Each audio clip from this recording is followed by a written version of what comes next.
Chapter 154. After all, they had killed someone, so Tang Yin and Jack did not stay in the manor for long.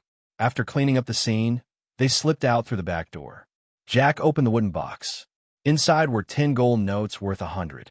Without further ado, the two of them split it equally.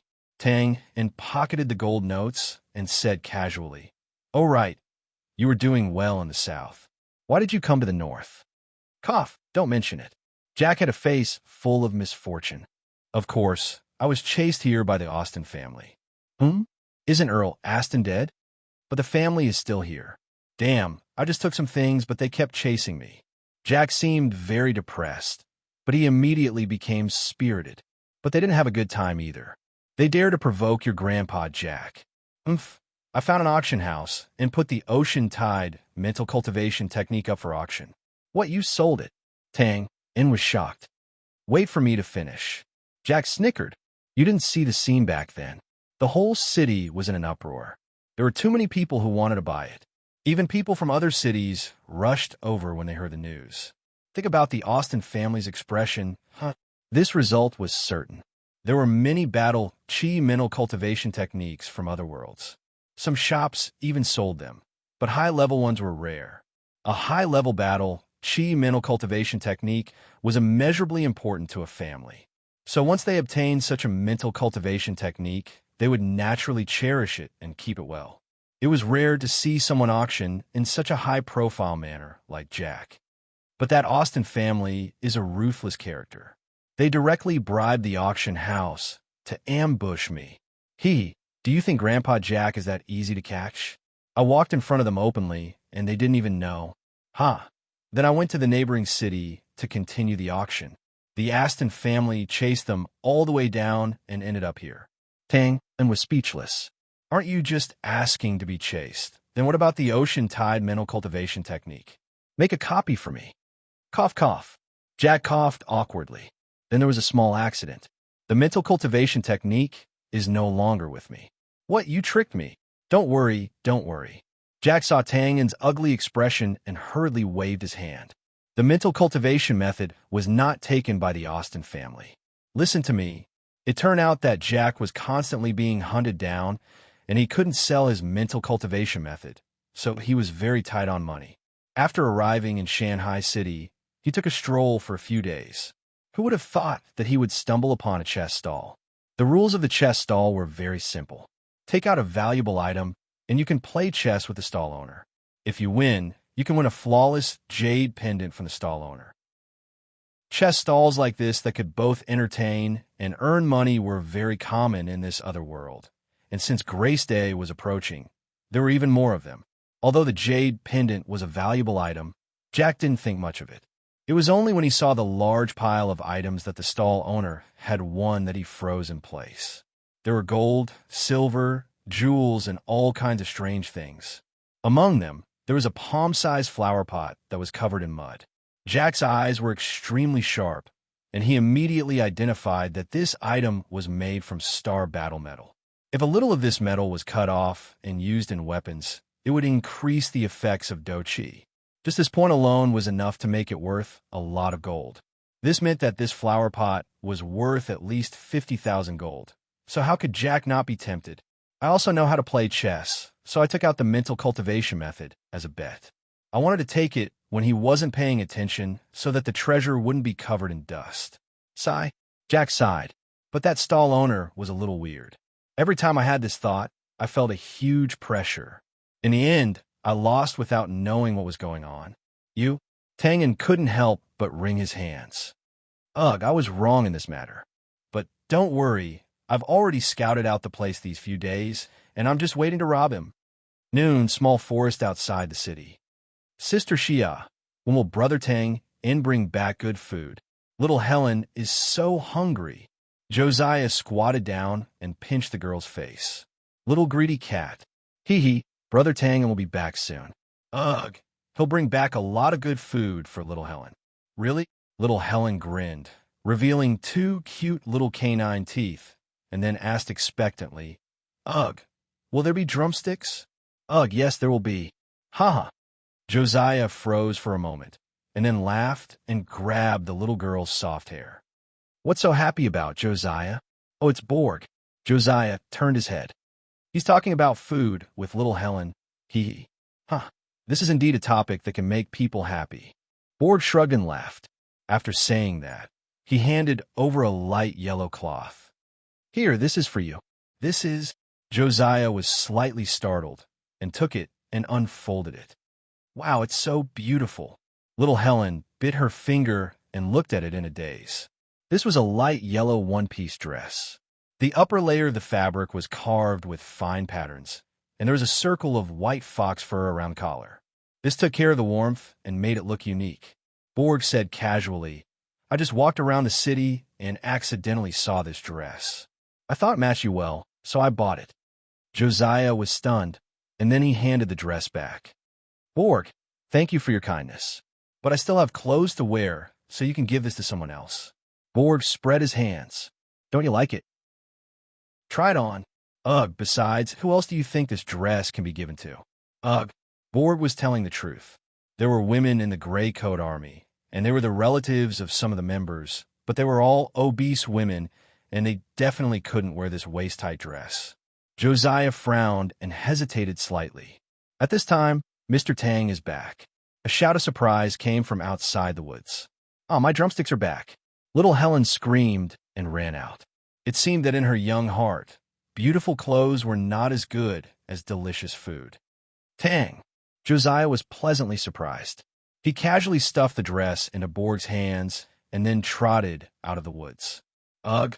Borg looked at the dress in his hand that he had carefully chosen for a long time and was a little stunned. Outside the woods, several flatbed carriages full of things stopped by the roadside. "Haha, this is grain, this is flour, this is bacon. Ugh, we'll eat this later. This fresh chicken and duck will be slaughtered at noon today. Oh, there's also half a pig here. This is clothes to keep out the cold. Haha, it doesn't look good, but it's definitely warm. This is a simple frostbite medicine." Amidst the earth-shattering cheers, a large number of things were carried into the woods in full swing by the crowd. Tang and kept responding to all kinds of thanks. After a while, he felt that his face was about to stiffen from smiling. "Brother Tang in, where's my drumstick?" Little Helen asked anxiously as she tugged at the corner of his clothes. "Drumstick?" Tang in was stunned for a moment. He pointed into the distance and said, "The chicken was taken away just now. Go ask that uncle to tear it down for you." Oh. Little Helen moved her little legs and rushed back into the woods. "Hey, little Helen, why are you in such a hurry?" Josiah supported little Helen, who had bumped into him. "That uncle snatched my drumstick away. I'm going to get it back." "Snatched drumstick away?" Josiah opened his mouth, confused. He then walked to the side of the carriage. "Tang, did you buy all of this?" "The money." "Haha, I didn't get it by selling the dagger anyway." Tang in flicked the dagger and laughed. Then he threw something over and changed the topic. "Take a look at this. What do you think?" Josiah caught it subconsciously. His hands sank. He looked down and saw that it was a pair of shoes that looked very bulky from the outside. It was made of animal skin sewn with thick thread, and the hard toe was gray in color. No matter how he looked at it, it looked very rough. "Haha, it looks ugly, right? Touch the inside and take a look." The inside of the shoes was a layer of fluff that seemed to be formed by some plant and was simply nailed inside. "Not bad, it's very warm. Now we don't have to wear straw shoes anymore," Josiah said with a smile as he reached his hands into the shoes and raised them like two bare paws. "You have good taste." Tang gave him a thumbs up. "It's warm, huh?" On the other side, Borg, who was trying his best to squeeze out a smile, walked out of the woods. He suddenly stopped in his tracks and looked at Josiah, who was waving the two clumsy shoes and laughing happily. He then looked at the dress in his hands, and his eyes went blank again. "If you like this work, you're welcome to come to Chidian. Come to vote for me. Your support is my biggest motivation." Chapter 155. In the afternoon, Tang came to the gate of Shanghai City again. "He's here. Why are you only here now?" Jack jumped out from the side. "I was delayed by something. Didn't you say that the chess stall will be here these few days?" Who knows if he will come today? Why don't we just find a place to kidnap him? Why do we have to go there? Let's go take a look first. Let's go. The lunch of the Gray Coat Army was enough to feed a few hundred people, so they naturally couldn't be fast. After Tang and finished eating, he told Daloin that he had to go to Shanghai City to do some things. He told them to set off first and leave a sign along the way. As for what he had to do, it was naturally to get back that advanced Douqi cultivation technique.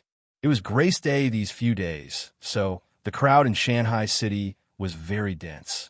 The streets were crowded with people, and everyone's face was filled with joy.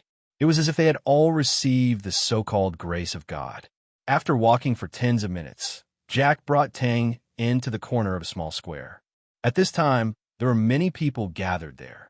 There were nobles, commoners, and so on, and they were all discussing something in low voices. He won again, God. He has already won 15 games in a row. 15? Including the last 3 days. He has already won more than 100 games without a single loss. TSK so strong. His sign is so eye-catching. Why aren't there any experts coming to take him down a notch? Experts? Look, the one who lost just now was the owner of the General Chess Hall in the city. He didn't even last 20 minutes. Poor him, he even lost the pure gold hall card. This. Hearing the size of the crowd, Tang, In, and Jack squeezed into the crowd. The first thing they saw was a wooden sign with black words on a white cloth. Brand second chess player and number 1 not decided. TSK, so arrogant. Tang, In smacked his lips. Under the sign was a person wearing a purple robe sitting cross-legged. As he was looking down at the chessboard, it was hard to tell if he was male or female. Behind the purple-robed man were 2 expressionless men who stood with their hands behind their backs. They looked like guards. Beside the 2 guards was a pile of miscellaneous items. Some of them were bejeweled. Some of them looked strange, but the most domineering item was undoubtedly the pure gold plaque leaning against the side. It was incomparably dazzling. Tang found the secret book of the ocean tide mental cultivation method, as well as the inconspicuous small flower pot covered in mud. Tang and then turned his attention to the chessboard. There were a total of 64 black and white spaces on the chessboard. On both sides were small sculptures of purple and red teams. These small sculptures were of spear-wielding soldiers, cavalry, chariots, crowned kings, and so on. There were a total of 6 types of sculptures. With the addition of some repeated pieces, each team had a total of 16 pieces. How do I play this thing? You don't know how? Jack looked at Tang In contemptuously and said, Do you see the soldiers? Yes, that one can only go forward. As for the cavalry, it goes straight first, then diagonally. Or it goes diagonally first, then straight. Hey, you see the old man with the crown in the middle. As long as you kill him, you win. Yes, I understand. Tang In nodded. While speaking, the purple-robed man cupped his hands. Another person was defeated. That person looked at the chessboard in a daze. After a while, he took a deep breath, stood up, bowed, and then shook his head and walked to the side. His face was full of disbelief. A guard came forward and took the bowl of pearls from that person's bed and placed it among the pile of spoils.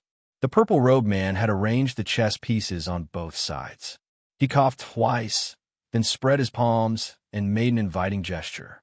The onlookers looked at each other, but no one dared to step forward. This old man will give it a try. As the voice fell, the crowd dispersed. An old man with white hair and a youthful face walked in with the support of a middle-aged man. Hey, isn't that the owner of the General Chess Hall who just lost? Isn't that so? But who is this old man? I remember now. This old man is the previous owner of the General Chess Hall. He is also the master of the current owner. TSK. This is a powerful character. He once went to the capital of Bran to participate in the kingdom's chess tournament and won 3rd place. Oh, it's him. This is great. Finally, there is someone who can subdue this arrogant guy. It had to be said that the purple-robed man's signboard attracted too much hatred.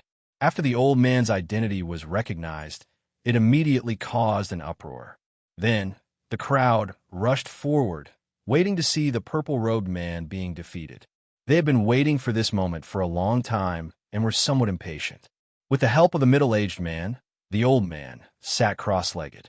He looked at the chessboard, looked at the General Chess Hall's signboard, and finally looked at the purple-robed man. He cupped his hands and said, "My humble disciple is shallow and did not recognize the great master." He actually lost the signboard. Originally, in a chess game, my skills were not good enough. I deserved to lose. However, this signboard was given to me by a friend. It is not good to give it up. This old man can only shamelessly ask for it. At this point, the old man paused and continued. However, a chess game is like a battlefield. There are rules. This old man understands these, so I only hope that if I'm lucky enough to win, I hope that I can ask for the signboard back. What do you think? No problem. It is possible. The purple-robed man replied. If so, thank you very much. After that, the old man took out a pocket-sized chessboard from his sleeve and placed it beside him. This old man has nothing valuable. Today, I will use this as a bet. Is it possible? The chessboard was like white jade, and the chess pieces were like stars. The edges were glossy and glossy. It was obviously something that he often played with. Good stuff, sure. After that, the two stopped talking. The purple-robed man waved his hand and gestured for the other party to go first. The old man did not stand on ceremony and took a step forward with his red chess piece. The crowd could not help but hold their breaths. They raised their heads and stared at the chessboard. It was as if it was a jade-like beauty, but also as if it was a delicious meal. Tang and took the position first, so he did not have to work so hard. At this time, he was also staring at the chessboard. He did not move at all, as if his mind was elsewhere. Both of them moved their chess pieces very quickly at the beginning of the game. They arranged their troops and horses, as if they had already planned it out. They were just waiting for the rain to build up so that they could strike a blow like thunder. Gradually, the chess pieces from both sides began to be eaten up. 30 minutes later, the game was in the middle. The old man began to ponder. The purple-robed man was still unhurried. He coughed from time to time and still seemed to be at ease. The crowd could not help but gasp when they saw this. Could it be that this guy's chess skills were above the old man's? How could it be? He was ranked third in the country. Another 30 minutes passed. Both of them were deep in thought. From a layman's point of view, the number of chess pieces they had was the same. It seemed that they were evenly matched. Suddenly, the old man stretched out his trembling hand and grabbed the crowned king. He squeezed it so hard that his muscles turned green. Then he let go. Pah! It landed on the chessboard and the crown fell. This. Everyone's mouth was wide open. They looked at the fallen king and their minds were in a mess. The old man concedes. Thank you for letting me win. Wah! The silent scene was suddenly filled with noise. Everyone's faces were filled with fear. They kept making noises. There were still chess pieces on the chessboard, but he had abandoned them and admitted defeat. That could only mean one thing. The old man was at his wit's end. There was no turning back. Perhaps because he had been sitting for too long, the old man struggled to stand up. The middle-aged man standing at the side was completely dumbfounded. He stared blankly at the chessboard and did not immediately help him up. The purple-robed man sighed softly. He held the old man's skinny arm and helped him up. Thank you. The old man had completely calmed down. He smiled and nodded. Then, he turned around and walked to the middle-aged man. Let's go back. At that moment, the guard behind the purple-robed man put away the pocket-sized white jade chessboard among the many trophies. Plop! The middle-aged man suddenly knelt down. His face was full of tears. Master, I'm sorry, he regretted it. He did not expect that because of his impulse, he would lose the chess hall's plaque. Then, he implicated his master and lost the pocket-sized chessboard that he had been playing with for decades. He also lost a lifetime of glory in the chess world. You. The old man suddenly became very agitated. His breathing was rapid. He leaned his body and kicked the middle-aged man. You really disappoint me. The middle-aged man lay on the ground with a sad face. How many times have I said? The old man's face was red. His eyes were as cold as a tiger's. Chess can be lost, but people can't kneel. You really disappoint me. After saying that, the old man did not look at him anymore. He trembled and walked out. Everyone involuntarily made a path for him. Regret, respect, enlightenment. All kinds of gazes gathered on the old man. The purple-robed man shook his head. He turned around and picked up the pocket-sized chessboard. He walked to the middle-aged man who was at a loss and handed it to him. The middle-aged man's expression was uncertain. All kinds of emotions flashed across his face. After a while, he quickly stood up. He returned the chessboard to the purple-robed man and bowed to the ground. Then he ran outside. Master, master. Cough, cough. The purple-robed man clenched his fist and coughed twice. He sat in front of the chessboard and placed the chess pieces on both sides. He stretched out his arm and spread it out. Everyone looked at each other. Then they looked at the purple-robed man with complicated expressions. For a long time, no one accepted the challenge. Even the third place in the country gave up and admitted defeat. How would they dare to go up and embarrass themselves? In such a situation, probably only the second and first place chess players far away were qualified to fight. Suddenly, is there no one else? Then I'll give it a try. If you like this work, you're welcome to come to Chidien. Come to vote for me. Your support is my greatest motivation. Chapter 156. Let me try. After the purple-robed man made the old man, who had once taken third place in the country, surrender, everyone thought that the game was over. After the news spread, no one would dare to patronize this chess stall anymore. However, at this moment, a voice asked him to try. Could it be that the top 2 chess players in the country had traveled here? Instantly, everyone's eyes shifted to him. An ordinary face, long and narrow eyes, no more than 20 years old. This was nonsense. Although one should not bully the young and weak, and there were many young and talented people, this was a chess game. The art of chess was about accumulating knowledge. Between the vertical and horizontal squares, there were endless mysteries. Without more than 10 years of foundation, one might not be able to understand the known Tao. Take the old man just now as an example. The time he spent playing chess was probably longer than the age of this young man. Is this person crazy? Asking for humiliation? What's the point? Young man, listen to my advice. It's better not to play, lest you lose something for nothing. Some despised, some mocked, some did not know whether to laugh or cry, and some advised kindly. All kinds of words came one after another. The onlookers had such a reaction, let alone Jack. At this moment, his mouth was wide open, and he was a little confused, because the one who shouted, "Let me try," was Arthur, who was beside him. You, what do you want to do? Play chess. Tang spread his hands, looking indifferent. Are you kidding me? Jack lowered his voice and said gloomily. Others did not know, but he knew. Just now, Tang asked him what these chess games meant and what the rules were. Tang was stunned. Kidding? It's very serious. I've already said it. Jack looked at Tang blankly and said after a while, "You're crazy, completely crazy." There are some rash people who like to play with bricks on their heads when they had nothing to do. In Jack's eyes, Tang was no doubt such a person. Tang was speechless and simply ignored it. He stepped out directly, came to the purple-robed man, and sat down cross-legged. Oh, he's really going.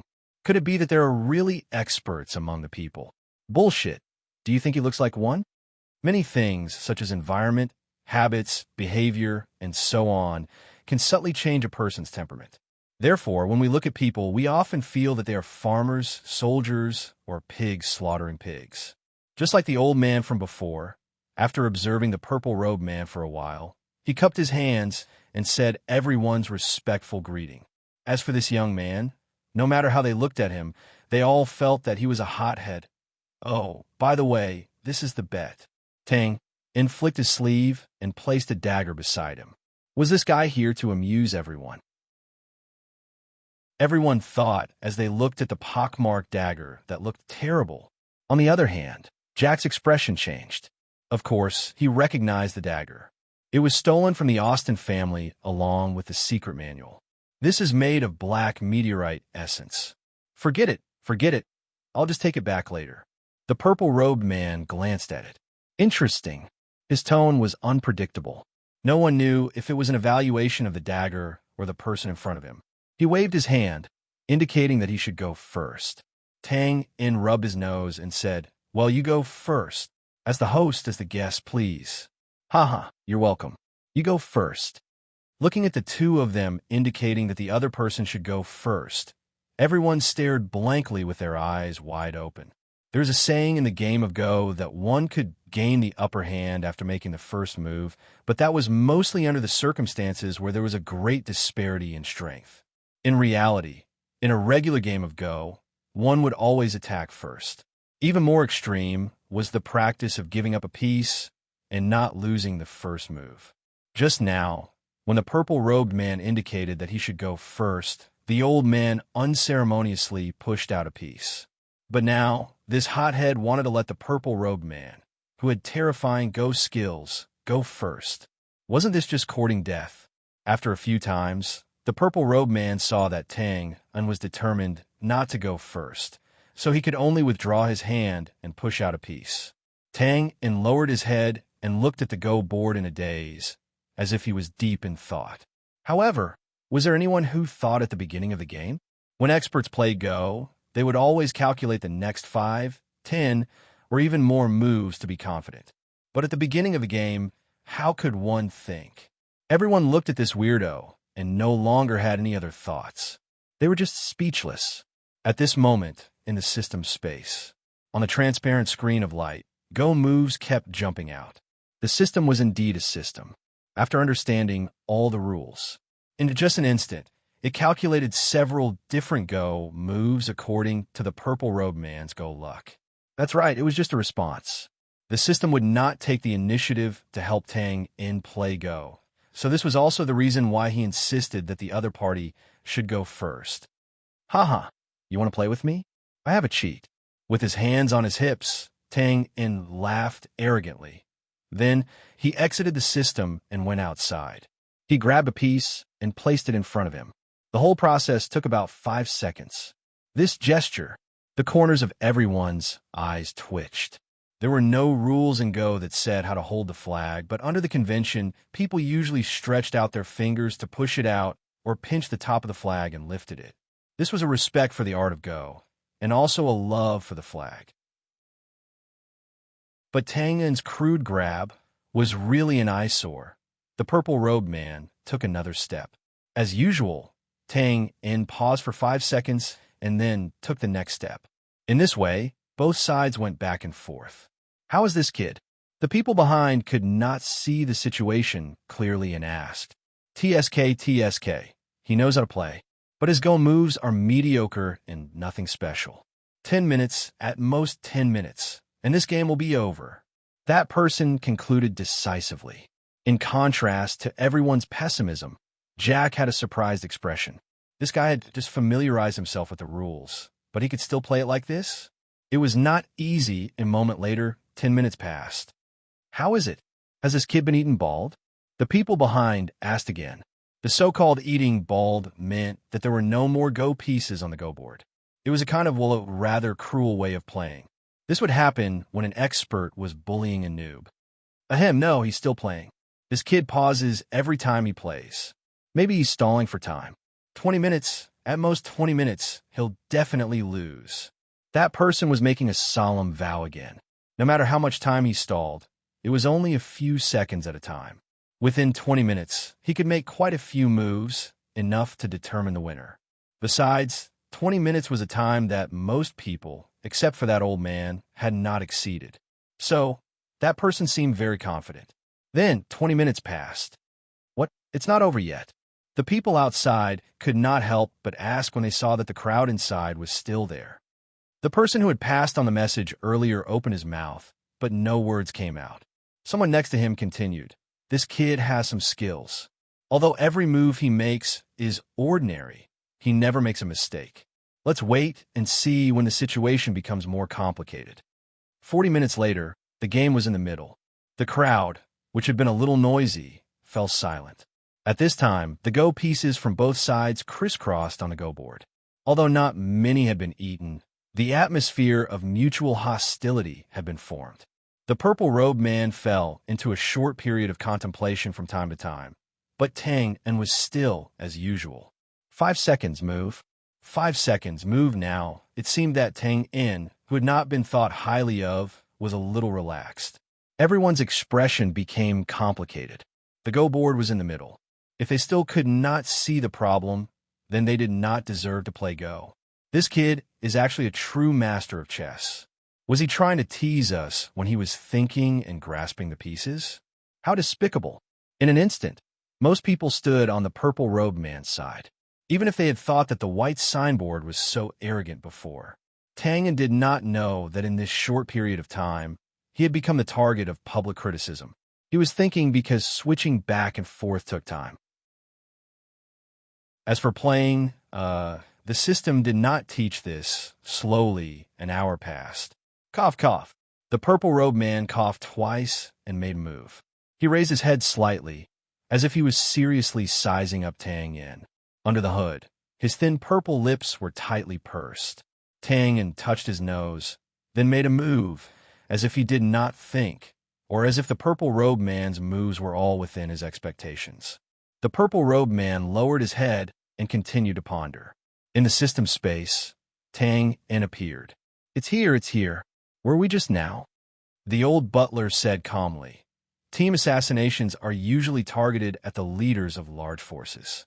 They have many guards and tight defenses. Your two subordinates, David, are suitable to attract attention and cover the rear when retreating. Michaud can go in and cooperate. Well, you still have too few subordinates to form a team. Hey, wait, there's another move over there. Tangen looked at the screen and his figure faded. He only needed to play Go step by step. As the purple-robed man took longer and longer to think, he naturally had to find something else to do. As soon as he appeared in reality, Tang In was suddenly stunned. Although the purple-robed man was still sitting there, an aura faintly rose. He stared at the Go board as if he was looking at his thousands of soldiers. With a wave of his hand, a tragic aura suddenly appeared. In front of Tang In's eyes, there seemed to be an endless number of golden spears and armored horses, rushing towards him one after another. Who is this person? Tang In looked at the purple-robed man, calmed his mind, and grabbed a chess piece to destroy the opponent's cavalry. At this time, the purple-robed man picked up a chess piece and took a step forward. Good. Everyone suddenly shouted. This was a clever move. Giving up a chess piece opened up the game. However, a few minutes later, Tang In picked up a chess piece and placed it down. Sigh. Everyone sighed collectively, seeing that the purple-robed man's previous clever move had been resolved into nothingness. Everyone was sullen. The purple-robed man's moves were wonderful. Every time I could see the dawn of victory, it would be silently destroyed by that hothead. Can't you make a mistake? 2 hours, 3 hours. The sun gradually set in the west. Now, the purple-robed man had to think for a long time for every move, and his coughing did not stop. There were not many chess pieces left on the chessboard. The purple-robed man had 3 chess pieces, while Tang In had 5. The 2 extra chess pieces were given up by the purple-robed man. One was to open up the game, and the other was to take down Tang In's king in the later stages of the game. Unfortunately, he failed both times. Cough, cough, cough, cough, cough. The purple-robed man's coughing grew louder, and finally, his body trembled violently. Seeing this, the 2 guards immediately wanted to step forward. Cough, cough. The purple-robed man waved his hand to stop them, and then, with trembling hands, he took out a crystal bottle from his robe. He opened it, put it to his mouth, and looked up. In an instant, Tang In saw those purple lips again and the bloodstains at the side of his mouth. Phew!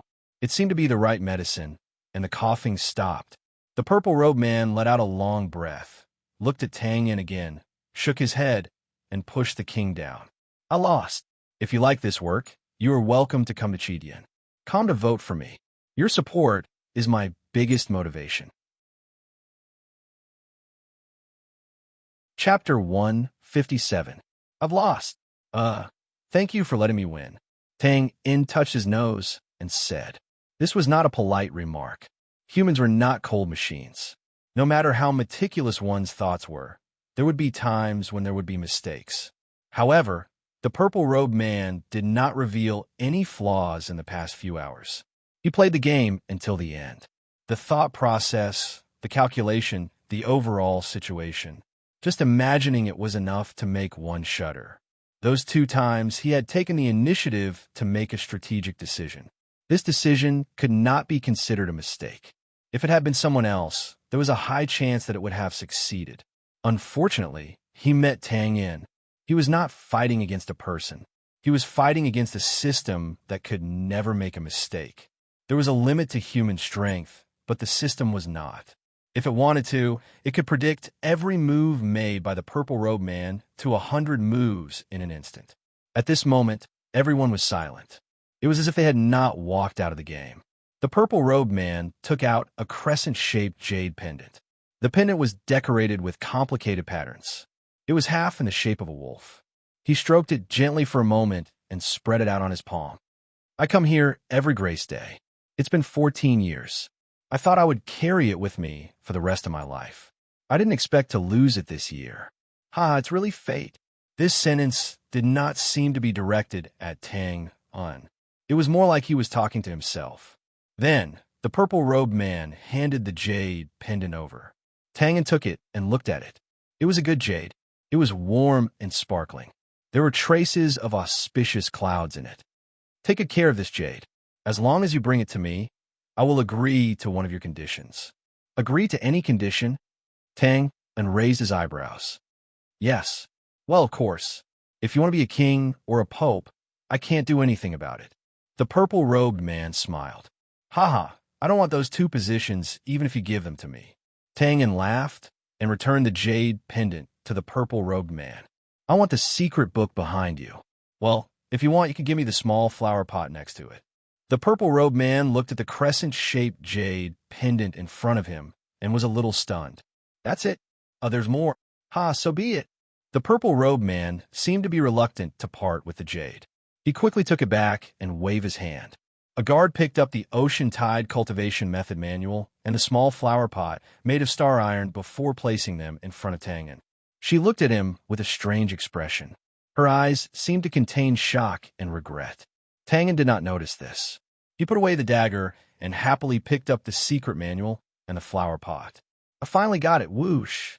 Everyone finally regained their senses at this time.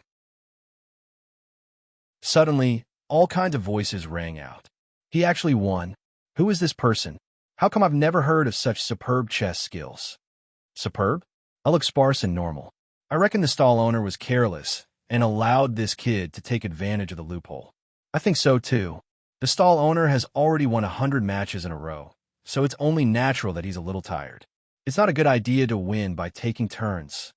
Although there were praises, most of the onlookers did not have a good impression of Tang Yin. Some of this was due to misunderstandings, and some of it was due to wrong guesses. This caused them to feel indignant after being slapped in the face. They had originally thought that this hothead would quickly be beaten bald by the people who love to see and hear.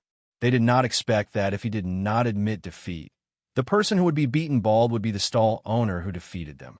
How could such a huge contrast make people feel calm? Tang Yin naturally did not care about this. It was just pure jealousy. Hearing more of it only made him feel proud.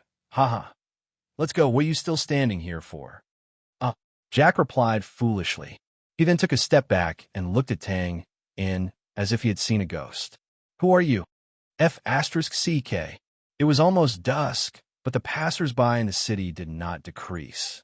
It seemed that they were still immersed in the festive atmosphere. It was very lively. You hit it well. You even fooled me. You even asked me how to play chess. Aren't you bored? Jack walked quickly and kept muttering. All right, I've been talking all the way. Aren't you tired? He could not tell anyone about the system, so Tang Yin could only roll his eyes and say fiercely, besides, don't even think about getting a single piece of that star battle iron. Don't. Jack was shocked. You have to be honest. I found that thing first. What's the use of finding it? You can't get it. Tang Yin was very disdainful. Who says I can't get it? If it weren't for you, I might have gotten that pile of things. Jack was not convinced. Tang Yin suddenly stopped and said with a serious expression, Don't say that I'm not loyal. We've known each other for a while. let me give you a serious warning. Never have any ideas about that person. Otherwise, the only thing I can do is to offer a bouquet of flowers at your grave next year. It's that serious? Jack opened his mouth.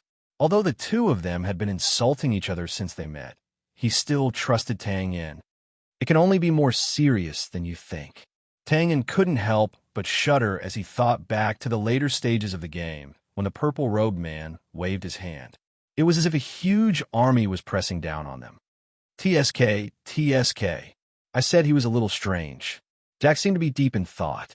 However, he didn't feel this domineering aura, so he quickly perked up and said, "Quick, let's split the star battle iron first." "You little brat." Tang Yin shook his head with a wry smile. He then pulled out the small pot, and a cold light flashed in his hand as he split it in half. Star battle iron had the effect of amplifying battle chi when it was refined into weapons. However, it wasn't very sturdy. Otherwise, it wouldn't have been made into a flower pot so easily. Jack took the half of the flower pot and quickly wiped the dirt off it with his sleeve. He blew on it and flicked it. A clear sound rang out, and an intoxicated expression appeared on his face. Tang Yin pursed his lips. "This money grubber. Let's go and find a place to record this mental cultivation method." Oh, that. There's no need to go through so much trouble. I'll give it to you. It's really troublesome to leave it with me. Jack was probably annoyed by being chased around, so he didn't think much of this mental cultivation method. That's fine too. Tang Yin nodded and put the secret cultivation method into his pocket. After splitting the loot, Tang Yin still had to catch up with the group. He couldn't delay any longer, so he cupped his hands and bid farewell. "You're leaving so soon? Why don't you stay and play with some friends?" Jack asked with a smile. Tang Yin shook his head with a smile. I'm not interested in that. We have nothing to do anyway. It's good for the body and mind to play." Jack cracked his fingers. "I'm saving tens of thousands of people at any time now. I don't have time to play with them." If that's the case, then we'll meet again someday." "We'll meet again someday." The two of them looked at each other and smiled. Then, their figures flashed at the same time and disappeared into the alley. Not long after they disappeared, a large group of burly men with machetes gathered. The pile of loot beside the chest stall were all valuable goods. Of course, Jack wasn't the only one who had his eyes on it. However, they were abnormally wary of the purple-robed man and didn't dare to provoke him. If that was the case, then he could only place his sights on Twain and Yi Qingyu. Damn it, where are they? They were just here, a bunch of good-for-nothings. Spread out and look for them. Tell the brothers in the city to pay more attention. These two people have treasures on them. They must be robbed. Yes, if you like this work, you're welcome to come to Chidian. Come to vote for me. Your support is my biggest motivation. Chapter 158. If you saw a plane in the mountains, if you stepped on a swamp while traveling on a mountain path, if you suddenly felt like spring in the cold wind. Don't be surprised, I know this isn't scientific, but this is the 100,000 mountains. Of course, 100,000 was just a plural number, and no one was so free to count them one by one. Furthermore, no one knew the range of the 100,000 mountains. In the southeast, it started from cities like Shanghai City. To the north was the northern wilderness. As for the west, there were rumors that it was a desert, but no one knew what was at the end. Some people would ask, would there be people willing to step into such a barren place? The truth was, there were, and there were a lot of them. Everything was relative, and the more dangerous a place was, the more hidden treasures there were. The 100,000 mountains often spread the story of a lucky person who picked up a treasure and became rich overnight. This attracted groups of gold miners to try their luck here. Additionally, the amount of minerals here was shocking. Gold, silver, copper, iron, etc. There are all kinds of minerals. Where there were benefits, there would be disputes. This was an unbreakable truth since ancient times. The four lords in the north had been fighting for the mines for many years. And looking at the situation, they would continue to fight. Dalwin and the others received news of the Grey Coat Army's main force and set off in the afternoon. So after saying goodbye to Jack, Tang Yin quickly left the city gate and chased after the group. As for the gangs in the city that wanted to rob, he naturally didn't have time to care about them. After seeing the people watching at the city gate, a few figures flashed and shook them off. The speed of the group naturally wasn't that fast. Tang Yin followed the signs he left and ran forward like a gust of wind. At this time, it was already dusk, and there weren't many people on the road. Otherwise, there would be rumors of ghosts. After running for around an hour and a half, Tang Yin estimated that he should be able to catch up to the group. Right at this moment, his figure suddenly stopped. Then, he took a few steps and lightly jumped onto a thick tree by the side of the road. This tree was lush with branches and leaves, and there were no signs of it withering in winter. Tang Yin's eyes focused, and he saw a few branches cleverly connected, forming a simple cover. However, perhaps because of the cold wind, a few branches fell to the side, revealing the white carvings inside. Tang Yin's concept of being a killer was deeply ingrained in his bones. Every time he passed by a terrain, his eyes would always instantly glance at the most inconspicuous corners. He had seen this kind of arrangement on the road, but he didn't pay much attention to it. After all, it was too rare and common. But this time, when he saw the faint white color under the lid, he couldn't help it. The first time could be a coincidence, the second time could be a coincidence, but what about the third or fourth time? Tang Yin reached out his hand but stopped in an instant. Following that, he followed the overlapping branches to the side, and finally saw a sharpened wooden arrow 2 meters away, in the direction of where Tang Yin had been previously. He smacked his lips. This was a simple trap. If someone casually waved aside the branches, the wooden arrow would instantly pierce through that person's body. Tang Yin pulled out the wooden arrow, then went back and gently brushed aside the branches.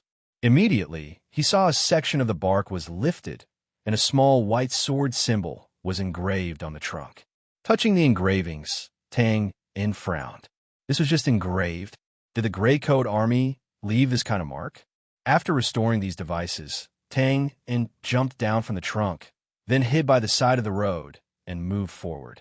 Darren had once told him that the Gray Coat Army's method of leaving a mark was usually to leave a mark on a stone. This kind of rather professional device wasn't made by the Gray Coat Army. Could it be that someone has been following us? That's possible. The Gray Coat Army scouts were Tang, Un, David, and Michaud. They were short on manpower, and they were in a hurry to move forward. So they had been scouting ahead and didn't pay attention to the back. If someone was following them from afar, there was really no way to know.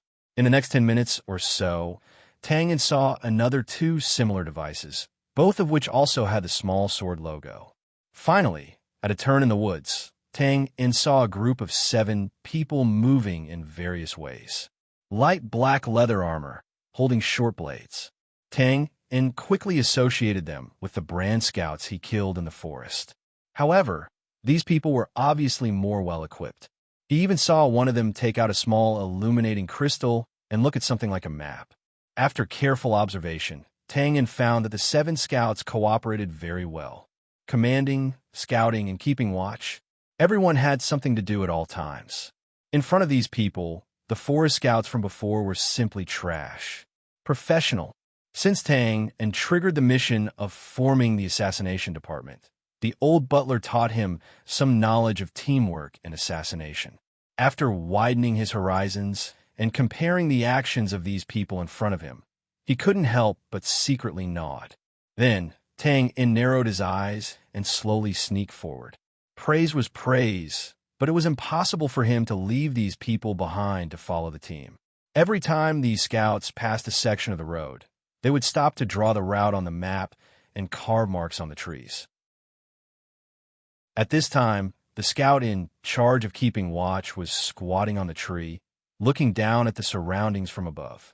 Russell, The scout suddenly turned his head and stared at the grass under the tree. At this time, the grass was lowered by the wind, revealing the dark yellow soil below. The scout breathed a sigh of relief and then turned his head. "Hurry up, damn it, it's freezing on this tree. What are you rushing for? The bunker hasn't been set up yet." The scout behind him didn't even turn his head. He took a short knife and carved the shape of a small sword on the tree trunk. After asking for a snub, the scout curled his lips and muttered, If I had known, I wouldn't have come this time. The mission is simple, but this gray coat army is too damn good at running. This time, the carved scout ignored him. Soon, the sound of branches being pulled came from behind. It sounded like they were starting to set up the bunker. Soon, whoosh, another gust of cold wind blew past. The scout shivered and curled up his body. F***CK. You haven't done it yet? Do you use claws? Don't worry. The scout was stunned and opened his mouth slightly. A deep voice blew past his ear. Now it's your turn. The cold air went straight up from his tailbone. The scout subconsciously wanted to open his mouth to warn. However, a large hand had already covered his neck. Then his neck felt cold. The sound of the wind was mixed with a slight, sizzling sound. The thin curtain of blood was blocked by a large leaf. The violent shaking was limited to a narrow range. The scout's pupils dilated, and his vision gradually turned black. How is this possible? When did this person come up? Of course, Tang, and wouldn't answer the question of a dead person. He dragged the corpse back and stacked it on top of the carved scout. These scouts had a clear division of labor, and for a moment, it was really difficult to find a blind spot. However, Tang In had long been proficient in killing techniques. He didn't have a chance to create one. When the scout turned his head and stared at the bush that he had deliberately stirred, Tang In instantly found his way under the tree, allowing an assassin to get close to him. What happened next was only natural. What's next? There were 3 scouts gathered below, holding illuminating crystals and studying the map. One of them stared ahead, as if he was watching the movements of the gray coat army in front. The other was responsible for guarding the surroundings. Well, it should be the one on guard. This feeling was very strange, just like a game. Tang In slowly sorted out a pile of stacked wooden strips. Then, without disturbing the other wooden strips, he pulled out one of them. The scout on guard was very vigilant. He only moved around the middle of the road and never went close to the bush. Obviously, he was worried about a sudden attack. Suddenly, patter. The scouts looked up and saw a half-shaved wooden arrow fall to the ground beside the tree. A soft cry of surprise came from above. Then, a dark figure stood up from the tree. Although he was blocked by layers of branches, they could still vaguely see him scratching his head, looking a little embarrassed. The scout holding the illuminating crystal frowned and then shook his head. He lowered his head and continued to study the map with the other 2. The scout who was monitoring the front also laughed involuntarily and turned his head. The scout in charge of guarding walked over and scolded jokingly. "Kid, you should be more careful. You can't even do such a small thing. Be careful, the captain will scold you." He bent down to pick up the wooden arrow, got up, and looked up. He saw a figure silently floating down from the tree and directly in front of him. Why didn't he just throw it up? Why did he come down? Before the scout could figure it out, a cold light went straight between his eyebrows. Poof! There was a soft sound like a wooden stick hitting tofu. It spun and stirred. With such a heavy blow, it was naturally an instant death. Tang In waited quietly for 3 seconds. Without a sound, he placed the scout's corpse behind the tree. Then he bent down in the surrounding bush and sneaked toward the scouts who were monitoring the front. Now it was a race for time. They would realize that something was wrong in, at most, 20 seconds. If everything went well, he would kill the scout in front and reach the remaining 3 people. They were gathered together. Tang In was confident that he could kill them. At this moment, "What are you doing sitting there?" Damn! It had to be said that sometimes assassination really depended on luck. There was a bit of luck involved in the falling of the wooden arrow to attract the scouts. However, it was obvious that Tang In's luck had run out.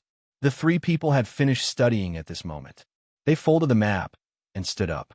Bang, the bush was smashed. Since he was discovered, Tang In immediately rushed out of his stealth spot and went straight for the scout. If the attack did not hit, then instantly retreated thousands of miles away. This was the style of an assassin. However, the current strength of these scouts was not enough for Tang In to make the first move to retreat. "Be careful!" A cry of alarm came from behind. The scout was also smart. He did not immediately turn around. Instead, he chose to pounce to the side. Interesting. Tang In's dagger missed, and he secretly praised. His body suddenly turned 90 degrees and directly arrived in front of the scout, who was rolling on the ground. Ding, ding, bang. At the moment of contact, the bloody dagger pierced through the body of the short sword. Then, the light of the blade shone on the scout's horrified face. Hiss! Twain's figure turned again and pounced swiftly behind him. The three scouts couldn't help but suck in a breath of cold air when they saw their comrade holding his throat and continuously retreating. The scout who was holding the illuminating crystal seemed to be a small team leader. He was the first to react. He pressed his waist and took out a black object. Whoosh!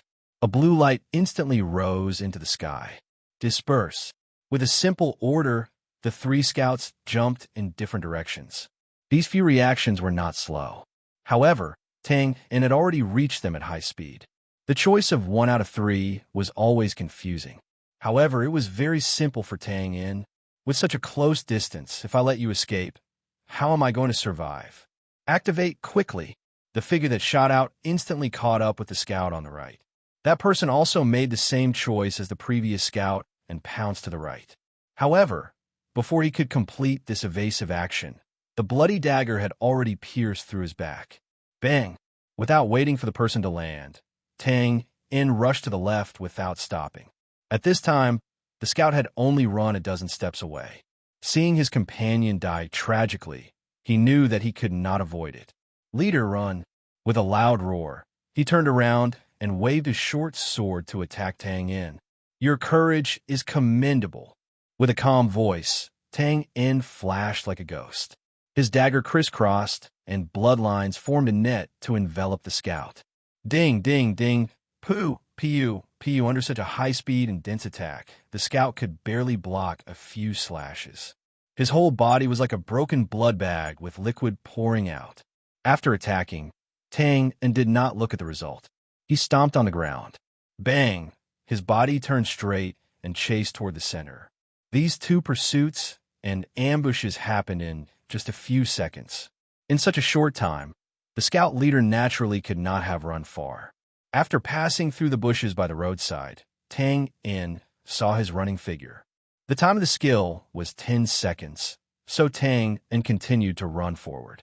The distance between the two of them continued to close and close. Dagger. Ding. The scout captain rolled over and stood up from the ground. With a dagger in his hand, he glared at Tang in. Since he had caught up, Tang in was not in a rush to attack. Do you know why I chased after you? The scout leader was silent and carefully adjusted the direction of his short sword. Identity? Purpose? Speak while you're still alive. One could say that if Tang in did not delay in Shanghai City for the secret manual, he would not have noticed this group of people following him. Moreover, from the blue signal, he could see that it was not only this group that was following him. He was now very curious about where this group of scouts came from and what their purpose was. At this moment, the scout leader flicked his wrist and the short sword stabbed out. It brought along a cold light as it struck towards Tang in's vitals. Ding, ding, ding. Pung. Under the storm-like attack, the short sword was knocked away, following which the dagger fell and pierced through the scout leader's thigh. Arg! He groaned and sat on the ground. I'll use the method I'm best at asking. Before he finished, Tang in's body suddenly turned. Pooh! A black arrow of blood shot out from the scout leader's mouth, brushing past Tang in's body and landing on the grass behind him. Chi! Black smoke rose up and the grass quickly withered. Phew! Tang let out a breath. Looking at the black face of the corpse, he smacked his lips. What a vicious person! The scout captain had obviously crushed the poison in his mouth when he caught up with him.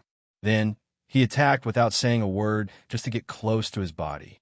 Tang used a tree branch to lift up his shirt and took out a stack of paper and some small items. Opening the paper, it was filled with messy lines like a map.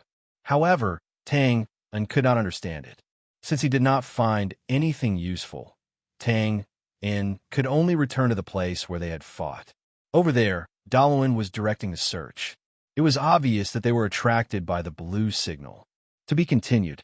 If you like this work, you are welcome to come to Chidian. Come to vote for me. Your support is my biggest motivation. Chapter 159. This should be the map, but there are many camouflage lines on it. It's hard to recognize, Darren said as he looked at the paper. It's a pity that he committed suicide. Tang and shook his head helplessly. You're a scout. Why are you learning how to be a suicide soldier? Haha, forget it. We've already wiped out a team. The rest of them won't dare to follow us anymore. Darren kept the paper and laughed. Brother Tang, you've done a great job again. If this goes on, I won't know where to start praising you when I meet Leader Luo Sa. Ha! There's no rush. I can praise her slowly. Ha! Tang Yin replied jokingly. Then, he continued, Uncle Darren, please explain to me about the team that I want to form. The mission given by the system was to form an assassination team, although he had found David and Michaud to fool them. If he wanted to expand the team in the future, he would not be able to do so without Leader Luo Sa's approval. Hence, Tang and had been communicating with Darren recently.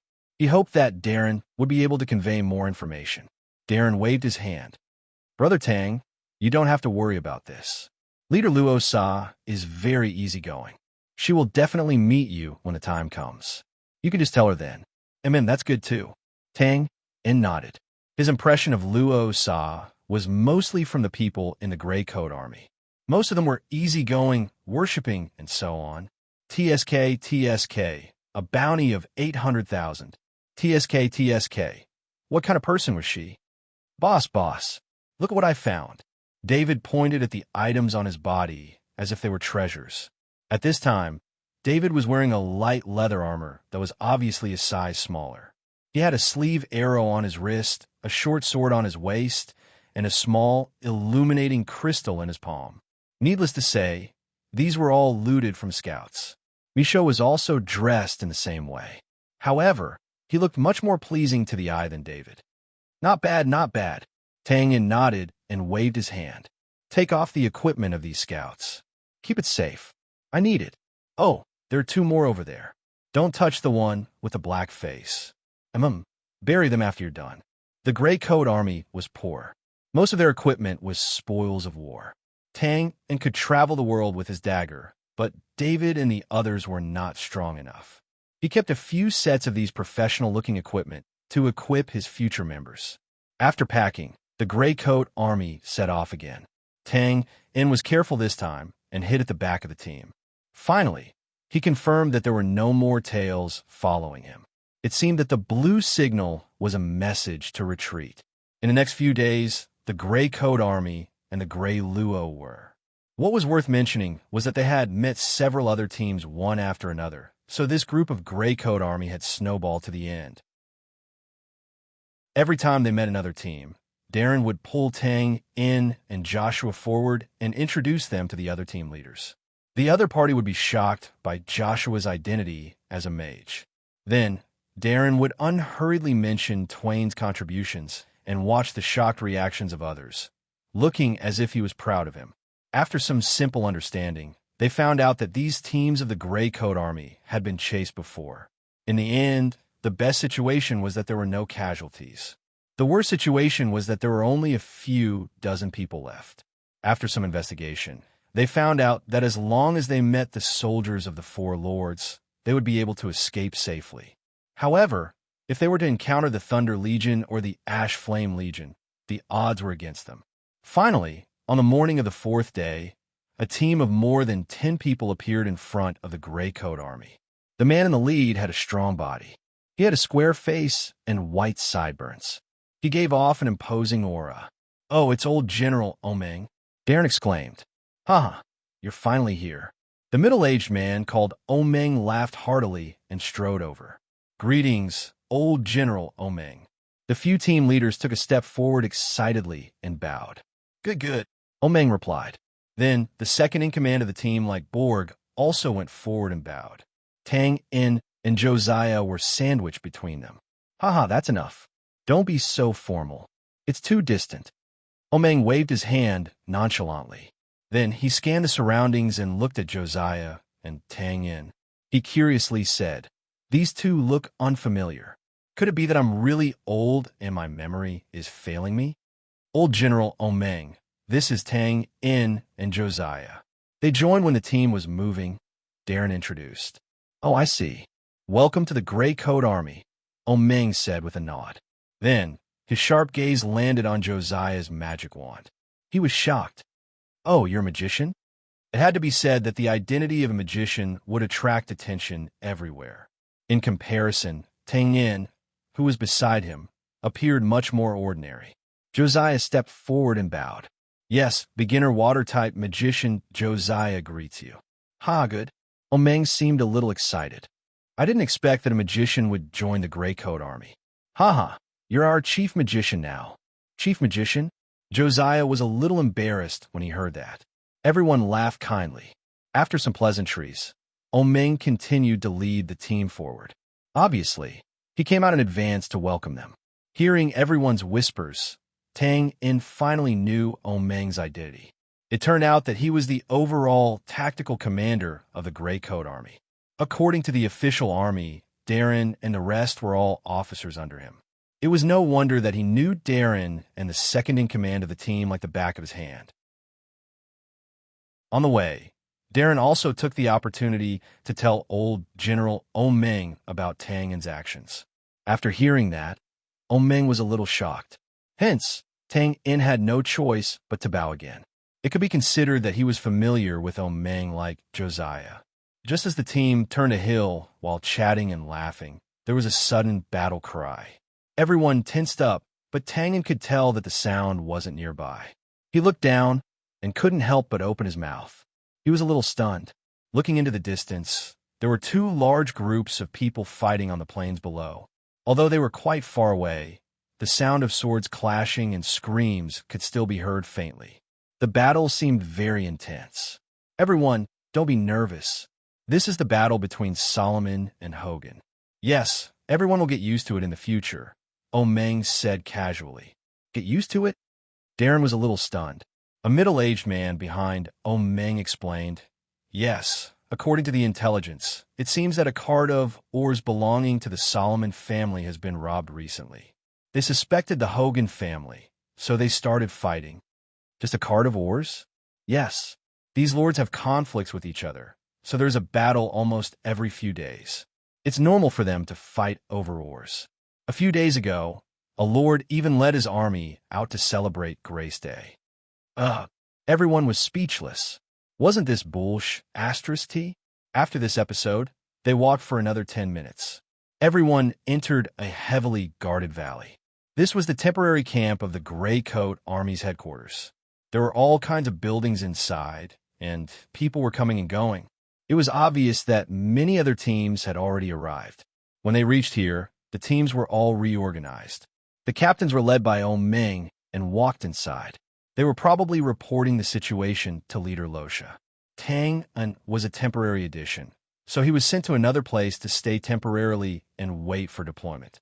However, in the afternoon, Darren brought news that Chief Luo Sha wanted to see him. "If you like this work, you're welcome to come to Chidian. Come to vote for me. Your support is my biggest motivation." Chapter 160. At the southeastern border of the 100,000 Mountains, in fallen Phoenix City. At the city gate, two teams of imposing cavalrymen arrived from the left and right almost at the same time. Nay, the war horses neighed.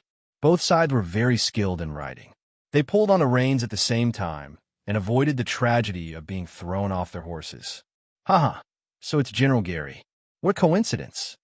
A muscular man on the right side of the cavalryman laughed.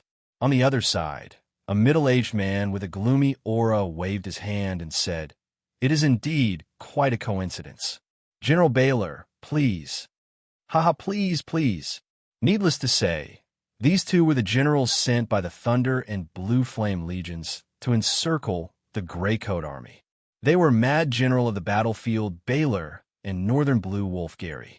The two teams of cavalrymen entered the city under the leadership of their respective generals. "General Baylor, how are your gains?" "Tisk, don't mention it." Baylor shook his head. "These Gray Coat Army made me feel like I was fighting the Northern Wilderness Rangers. If we fought, they would run. If we didn't fight, they would still run. If we were forced into a corner, they would run straight into the forest. Chasing after them is really F***king tiring. Yes. Gary nodded in agreement. This terrain is indeed not suitable for a large-scale attack by the legions. Baylor also nodded slightly and lamented. I thought too simply before. I thought they were just a bunch of motley crew. Now, it seems that this mission is not easy. I wonder how the Zechen Legion's battle results are. Zechen Legion? Oof.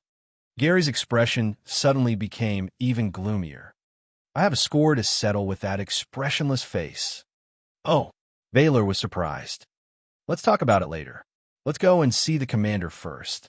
Gary whipped his horse and galloped forward. When the passers-by saw the two teams of cavalrymen in full armor, they hurriedly retreated to the sides.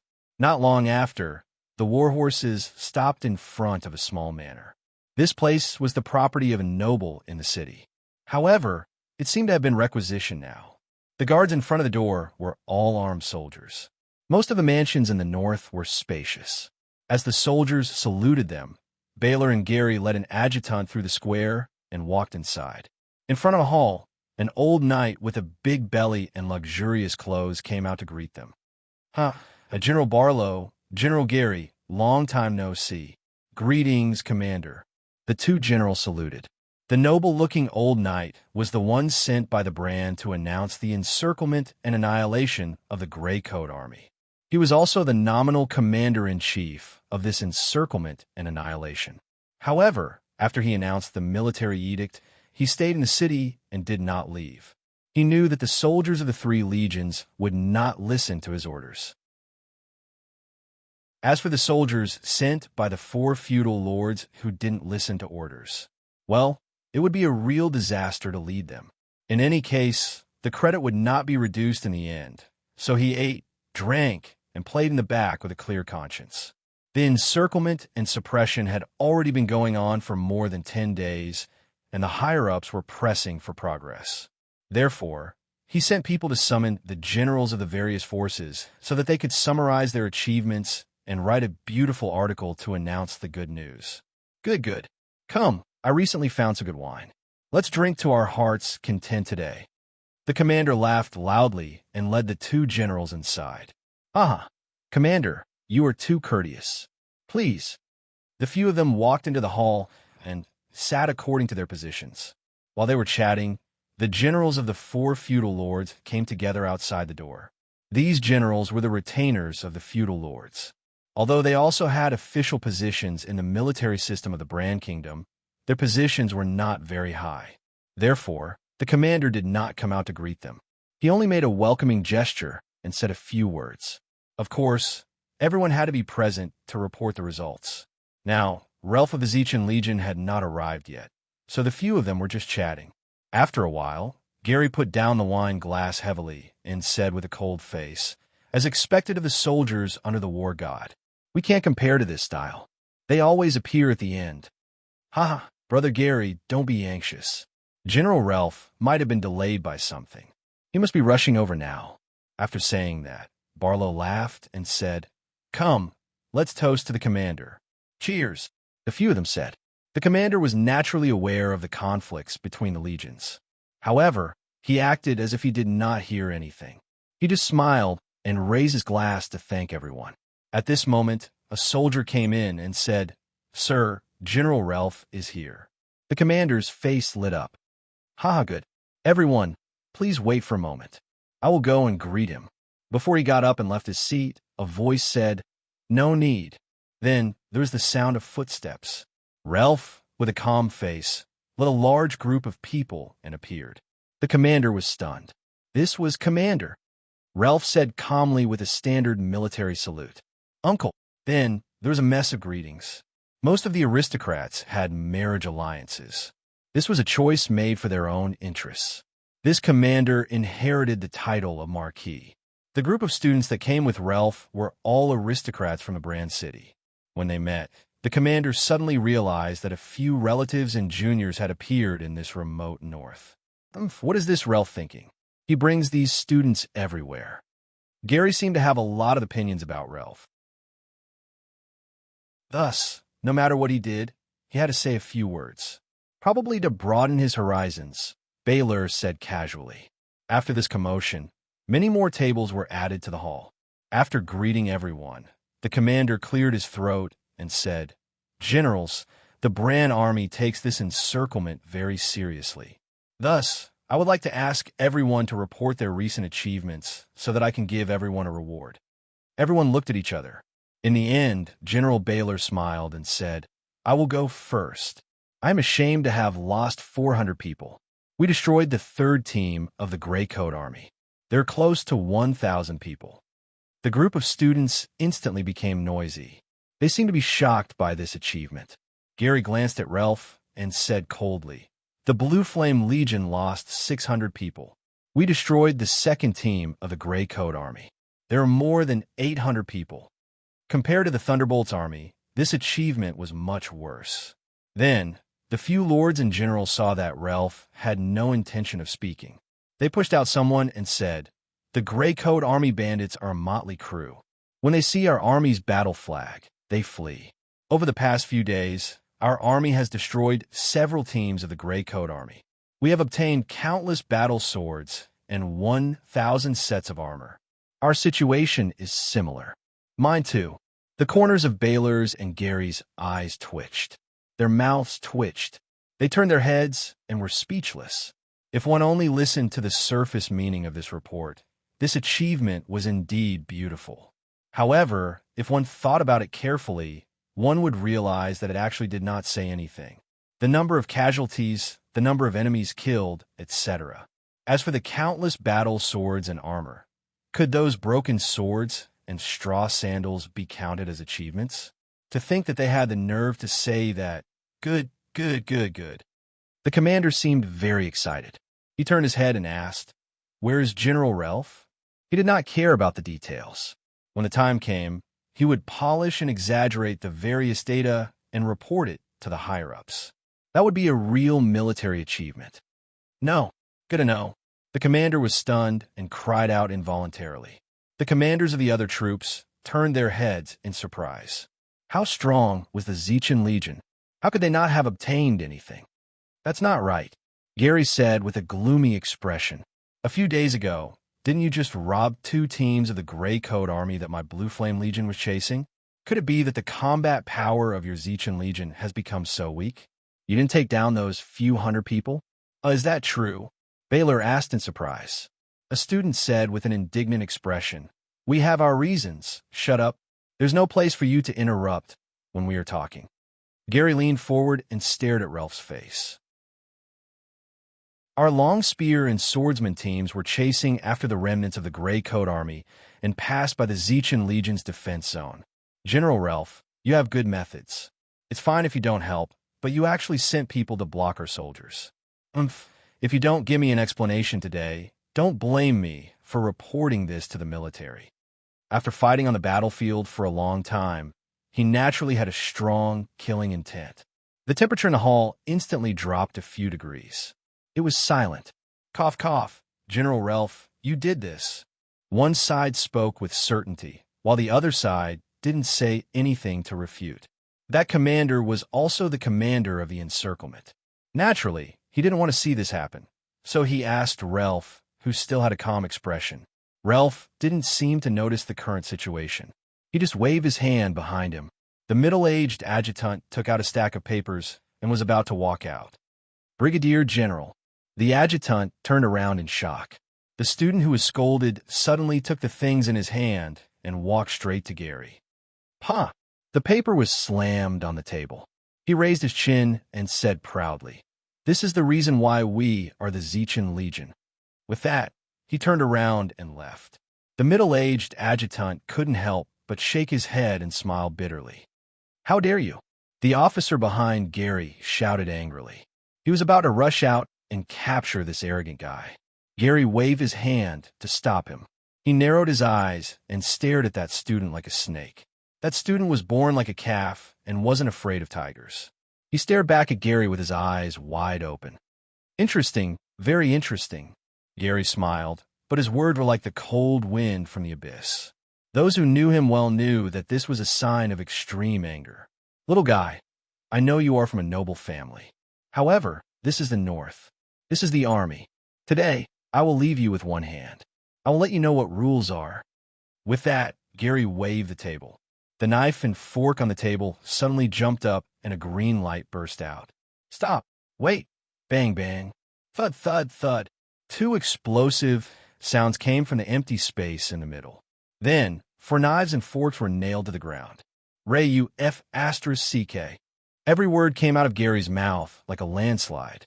Ralph still had an unmoving expression. There were no more knives and forks on the table in front of him. It was obvious that he had blocked the attack that was aimed at the student's arm. Cough, cough. General Gary, please calm down. You don't have to lower yourself to the same level as a child. Baylor quickly came out to mediate. Yes, you. Come out and apologize to the general. After some persuasion, Gary's expression darkened and he did not say a word. However, he did not have any intention of attacking again.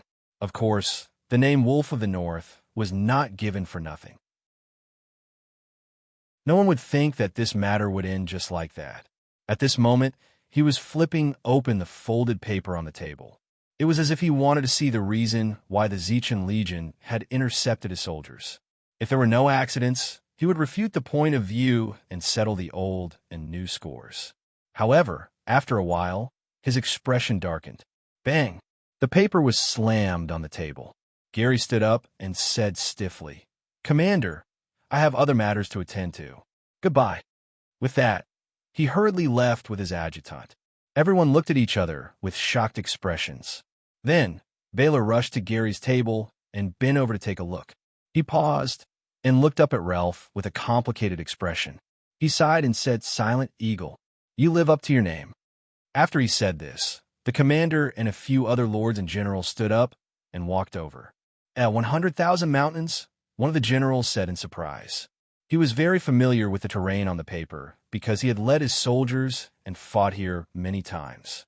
The main force of the Gray Coat Army is in the 100,000 mountains. This area, is near the Black Iron Mine. The feudal lords and generals recognized the location on the map, and they immediately understood everything. No wonder the Gray Coat Army was not destroyed. It turned out that he had guessed the reason why they had moved. He followed the clues and found the location of the main force of the Gray Coat Army. What was the difference? This was the difference. While everyone was rushing about to destroy the scattered Gray Coat Army teams, this side had silently headed straight for the enemy's headquarters. Thinking about it, it was no wonder that Gary had hurriedly left with a bad expression. He had lost a battle strategy. Before an eagle searched for its prey, it would quietly circle in the sky. Once it attacked, it would be a sure kill. The silent eagle lived up to his name. To be continued. If you like this work, you are welcome to come Chidian. Come to vote for me. Your support is my biggest motivation. Chapter 161. In the evening, Tang Yin followed a young man in gray out of the wooden house. Although Darren had said that leader Losha wanted to see him in the afternoon, now that the Gray Coat Army was reunited, he must have a lot of things to do as the leader, so it was not surprising that it had been delayed until now. At this time, the valley was quite dark, and the bonfires were set up under a large board, obviously worried that the fire at night would expose their position. There was no curfew here, and people came and went on the path in the house, making it quite lively. There were people carrying bowls of rice and going around, naughty children playing around, and elderly people squatting in the corner smoking tobacco, chatting casually. In the brand's official propaganda, the Gray Coat Army's image was mostly of thugs, bandits, and so on. However, this did not change the fact that they were just a group of ordinary civilians, but they did not have a fixed home for the time being. Brother Tang. Brother Tang. Yes. Are you nervous? I was quite nervous when I first met Leader Losha, but it was much better after that. She is really friendly and easygoing, not some which of the outside world said to bewitch people, haha. The young man in gray thought that Tang Yin was nervous and comforted him. Haha, thank you. Without explaining anything, Tang Yin thanked him with a smile. Nervous? An assassination target worth 800,000 gold coins. If I was nervous and took out my dagger, then I would be in big trouble. I heard that Brother Tang came back with Captain Darren and the rest, the young man in gray said.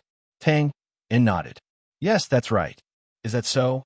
Then you should know Magician Josiah? The young man suddenly asked. I know her. Leader Losha likes Miss Josiah very much. They chatted for almost an hour in the afternoon. Yes, Brother Tang. Are you familiar with Miss Josiah? She is now in our publicity department. I want to know more about her so that I can cooperate with her in the future. The young man suddenly changed the topic and seemed to be a little hesitant. Beauties were indeed popular everywhere. Tang Yin smiled slightly and said seriously, She is a little familiar. She is very easy to get along with, and her personality is very good. Yes, she also has a special hobby. A what? It's not good to talk about people behind their backs. Well, I'll tell you in secret. Tang and had a mysterious look on his face. Thank you. Tell me, tell me. The gray-clothed young man said excitedly. She likes it when people call her beautiful. If someone calls her beautiful all day long, she'll be very happy. Yes, that's it. Beauty? The gray-robed young man was petrified. Tang In patted the young man's shoulder.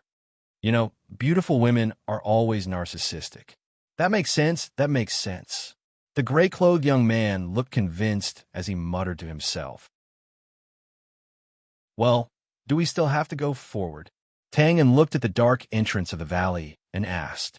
The young man raised his head and opened his mouth. Beautiful lady, I've passed by. Under the guidance of the embarrassed young man, Tang Yin finally arrived at the place where the leader of Losha lived. At this time, there was a building that looked no different from the other wooden houses. There were no guards standing guard at the door. Thump, thump. Please come in. Tang Yin pushed the door open and entered the house. The decoration inside was very simple. There were 2 wooden tables, one big and one small, a few rough wooden stools, and a burning clay stove. The big wooden table was used for office work. Some yellowed papers were neatly stacked on top of it. The small wooden table was next to the wall, and there were a few tea bowls on it. There were 2 people in the house, a man and a woman. The woman was sitting behind the big table, writing something. When Tang Yin came in, she raised her head and smiled apologetically. I'm almost done. Can you take a seat first? Okay. Tang Yin walked to the small wooden table and sat down. Without a doubt, this skinny middle-aged woman was Losha. The moment she raised her head, Tang Yin had already seen her full appearance. Her skin was a little rough and yellowish. It was obvious that it was the result of being exposed to the wind and sun. Her facial features were very beautiful, and it made her look very comforting. As for the other man, his face was simple. He sat behind the woman with his eyes closed and his sword in his arms. He looked like he was taking a nap and had no sense of presence. However, Tang Yin focused most of his attention on this person. The killer's instinct told him that this person was very powerful and could not be provoked. After a moment, Losha put down the things in her hands. She walked to the table and simply greeted, Good evening, Tang. Tang Yin stood up. Good evening, Leader Losha. Losha, who stood up, did not look tall. Her frame looked a little small. Haha, sit. You're welcome. Do you like tea? Losha asked with a smile. It's okay. Well, then try it. Losha naturally reached out to pick up the teapot and poured 2 teacups. The conditions are simple. Fortunately, Tang is one of us. I'll take this cup of tea to thank you for what you've done for the team along the way. Tang Yin shook his head indifferently and lowered his head to take a sip. The tea leaves were ordinary, and the brewing technique was not particular, so the tea only had a faint taste, just like the leader of the Gray Coat Army in front of him. When Tang Yin came, he had also thought about what Rosa would be like. Now, after a short period of contact, he realized that she was no different from those commoner women who lived in poverty. But it was such a woman who had gathered a considerable amount of power and resolutely carried the banner of a rebellion in a different world. Putting down the teacup, Losha pondered for a while. I heard a lot of interesting ideas this afternoon. Democracy, price hearings. I really learned a lot. Tang Yin touched his nose. I'm sorry. Needless to say, these must have been conveyed by Josiah. Haha. No wonder Darren said that you were very humble. Losha smiled and said in a serious tone, I think you're right. I've always had some ideas, but I always felt that they were lacking. I thought that I was the only one who thought about these things, but now I know that there are already people far ahead of me. I really only know half of it. I don't even know the literal meaning of democracy. Tang and listened to Lotia's praise and had the urge to touch his nose again. Tang, I really hope that if you have similar ideas, you can have me as an audience. Yes, of course, of course. Tang Yin replied quickly. Oh no, to tell a lie. He had to use 100 to cover it up. After one lie, he cannot go back. Then I'll thank you in advance. Her tone was light, and she seemed to be very happy. Then, she seemed to have thought of something. Right? Darren said that you want to build a team? Can you tell me the purpose of this team? Finally, the main topic. Tang Yin perked up and said, Yes, I do have this idea. The purpose of this team is very simple. It is to infiltrate the enemy and do some damage, such as stealing intelligence, cutting off logistics, attacking the command center, killing the enemy's officers, and so on. Tang Yin was not sure if Lotia would agree to this request, so he decided to exaggerate the purpose of this team, thinking that there would be some kind of action that she would like. However, he had obviously guessed wrong. Lotia frowned. I don't know much about this, but old General Omeng should know. How about this? I'll give you some people, and you can show me the results, okay? Okay. Tang Yin was stunned for a moment before he agreed.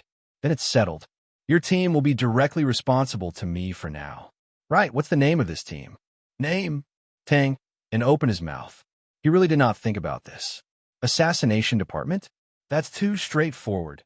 Yes, new teams have to make a record. Tang Yin's mind spun quickly, and he blurted out, Let's call it Gray Space. Gray Space? Good. It fits the image of our Gray Coat Army.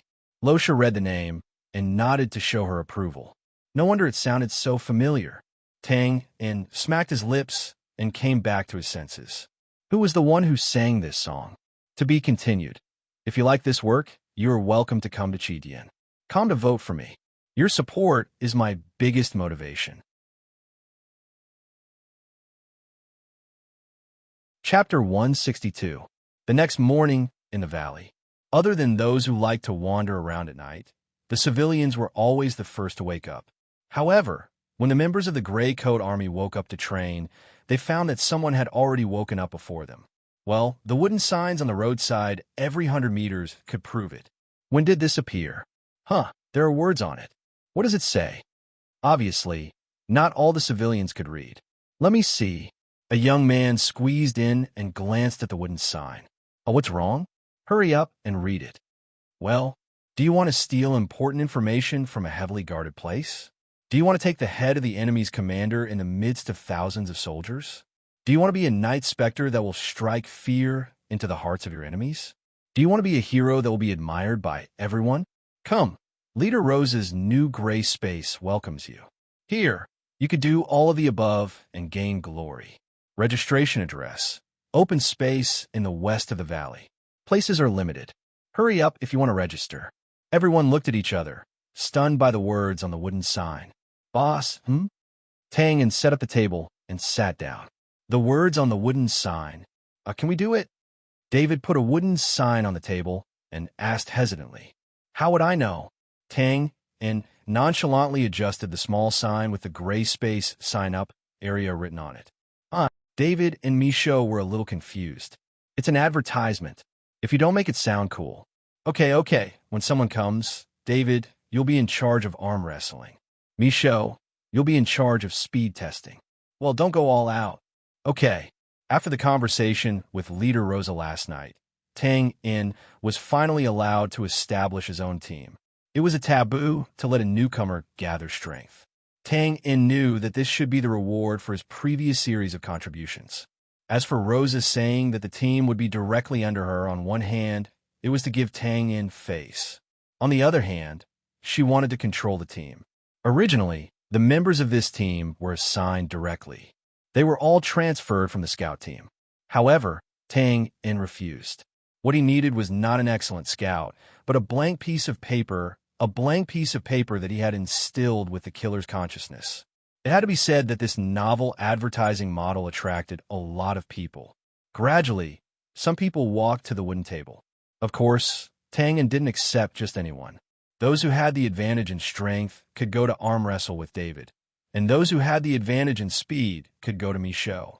If it was someone with other specialties, they could look for him directly. Olguan once said that as long as there was no problem with one's mental fortitude, any talented person could become a qualified assassin after training. David was having a good time, and the sound of his arms pressing on the table could be heard. Of course, he won every single time. Through the old butler's scientific training method, his strength talent was constantly expanding. Michaud was testing his hand speed and reflexes. The method was very simple. It was to place a fruit on the table, and whoever got it would be the winner. After a few rounds of testing, Tang In was slightly disappointed, but this was within his expectations. Most of the members of the Gray Coat Army were poor. They had never come into contact with battle energy, and their fighting style was relatively primitive. Some of the talented ones had been recruited by other combat units, and those who had come to take the test now were almost all sallow and emaciated people. Finally, a young man hesitantly walked up to Tang In. From his red palms, it was clear that he had already taken the first 2 tests. Needless to say, the results were naturally failures. "Welcome, please sit down. I'm Tang. How should I address you?"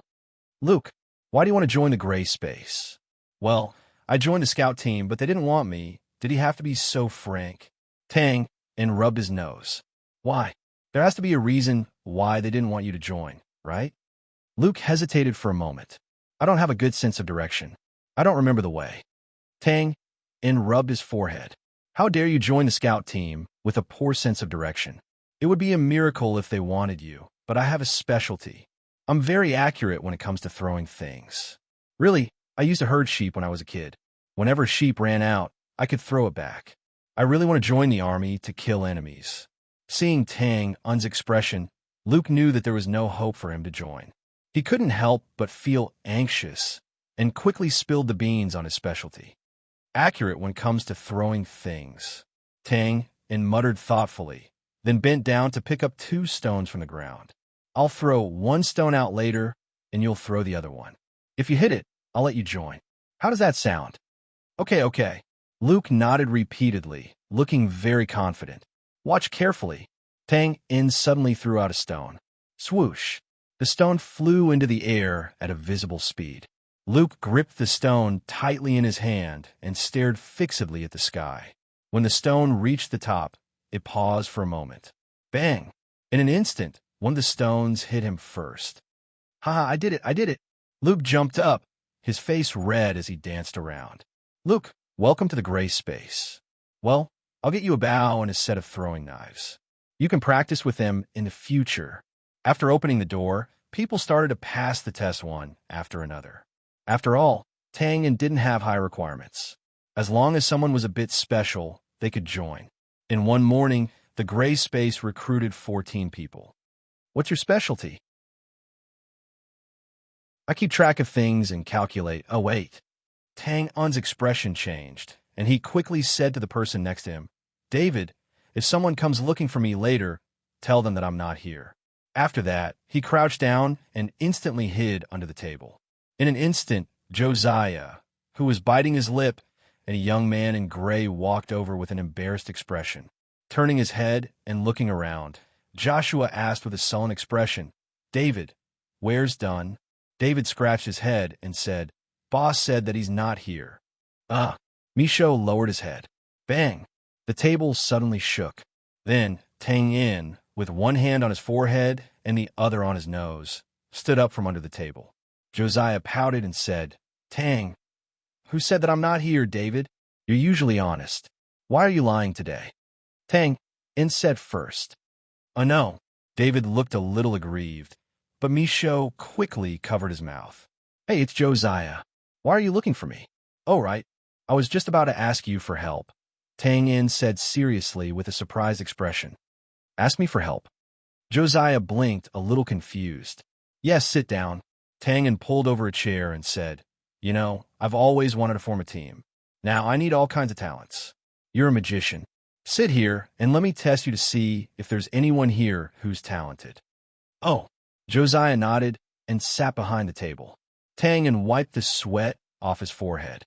Damn, I'll live my life by relying on reaction time. Suddenly, Brother Tang, why did you lie to me? The young man in gray next to him spread out his hands, his face full of resentment.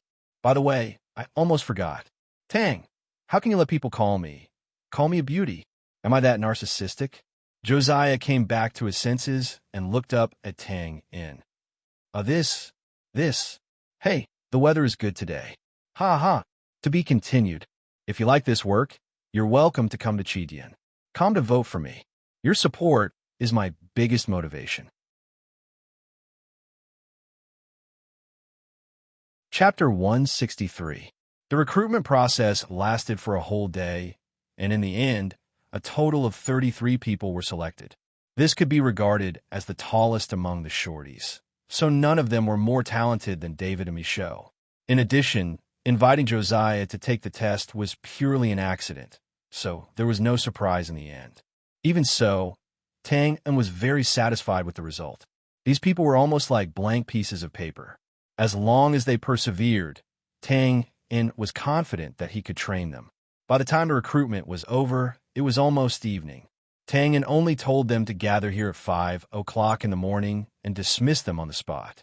After that, he took David and Michaud straight to the equipment department of the Gray Coat Army. The Gray Coat Army had existed for many years, so naturally, the internal structure had been set up a long time ago. The leader was Lhasa, and under him were the publicity department, combat department, logistics department, equipment department, and so on. There were also some special departments like intelligence, treatment, and so on that were attached to each department. The efficiency of the work here was not slow, and Lhasa had already registered the Gray Coat Army last night. When Tang In found a person in charge of the equipment department and explained the purpose of his visit, the person readily agreed to his request. After coming out from here, Twain brought David and Michaud into the wooden house. After taking a few steps left and right and pondering for a while, Tang In raised his head and asked, "If there comes a day when you have great strength, what will you do?" "Very strong?" David touched his head and said decisively, "I don't know. This guy." Tang In thought of what had happened at noon and couldn't help but itch. "Revenge," Michaud said without hesitation. "What happens after you get your revenge?" Tang In asked. Michaud's expression was also blank. "I don't know." Tang In smacked his lips. He realized that he had asked a stupid question. Who knows what will happen in the future? Shaking his head, he took out a book from his pocket. "In the future, in addition to practicing what I taught you during the day, practice this at night. Tide breathing method." "What is it?" David took the book and looked at it carefully. Michaud, on the other hand, seemed to know something. He grabbed the book and quickly flipped through a few pages. Then, his hands began to tremble. His expression changed from ecstasy to hatred to reminiscence. All sorts of emotions flashed across his face, making him look somewhat ferocious. Michaud, who was bent on revenge, had a great desire for the Dochi mantra. Tang In patted him on the shoulder, then took out 2 pieces of paper and handed them to each of them. "Oh, what's this? Is it a map?" David looked at the circle and asked in confusion. "Damn it, I've been drawing for a long time." The corner of Tang In's mouth twitched twice. With a dark face, he said, "The circle represents your upper torso. When you feel the Do Chi in your body, move it according to this circle until you feel the swelling pain. Remember, you must strictly follow the diagram. You can't make a single mistake, otherwise you will die." "Wow, it's so serious." David's hands trembled as he panicked. "It's possible that you'll suffer a fate worse than death. If you take the wrong path, I won't be able to save you." After pausing for a moment, Tang In continued solemnly, "Also, without my permission, this thing is absolutely not allowed to be spread. If you violate this, I will kill you with my own hands."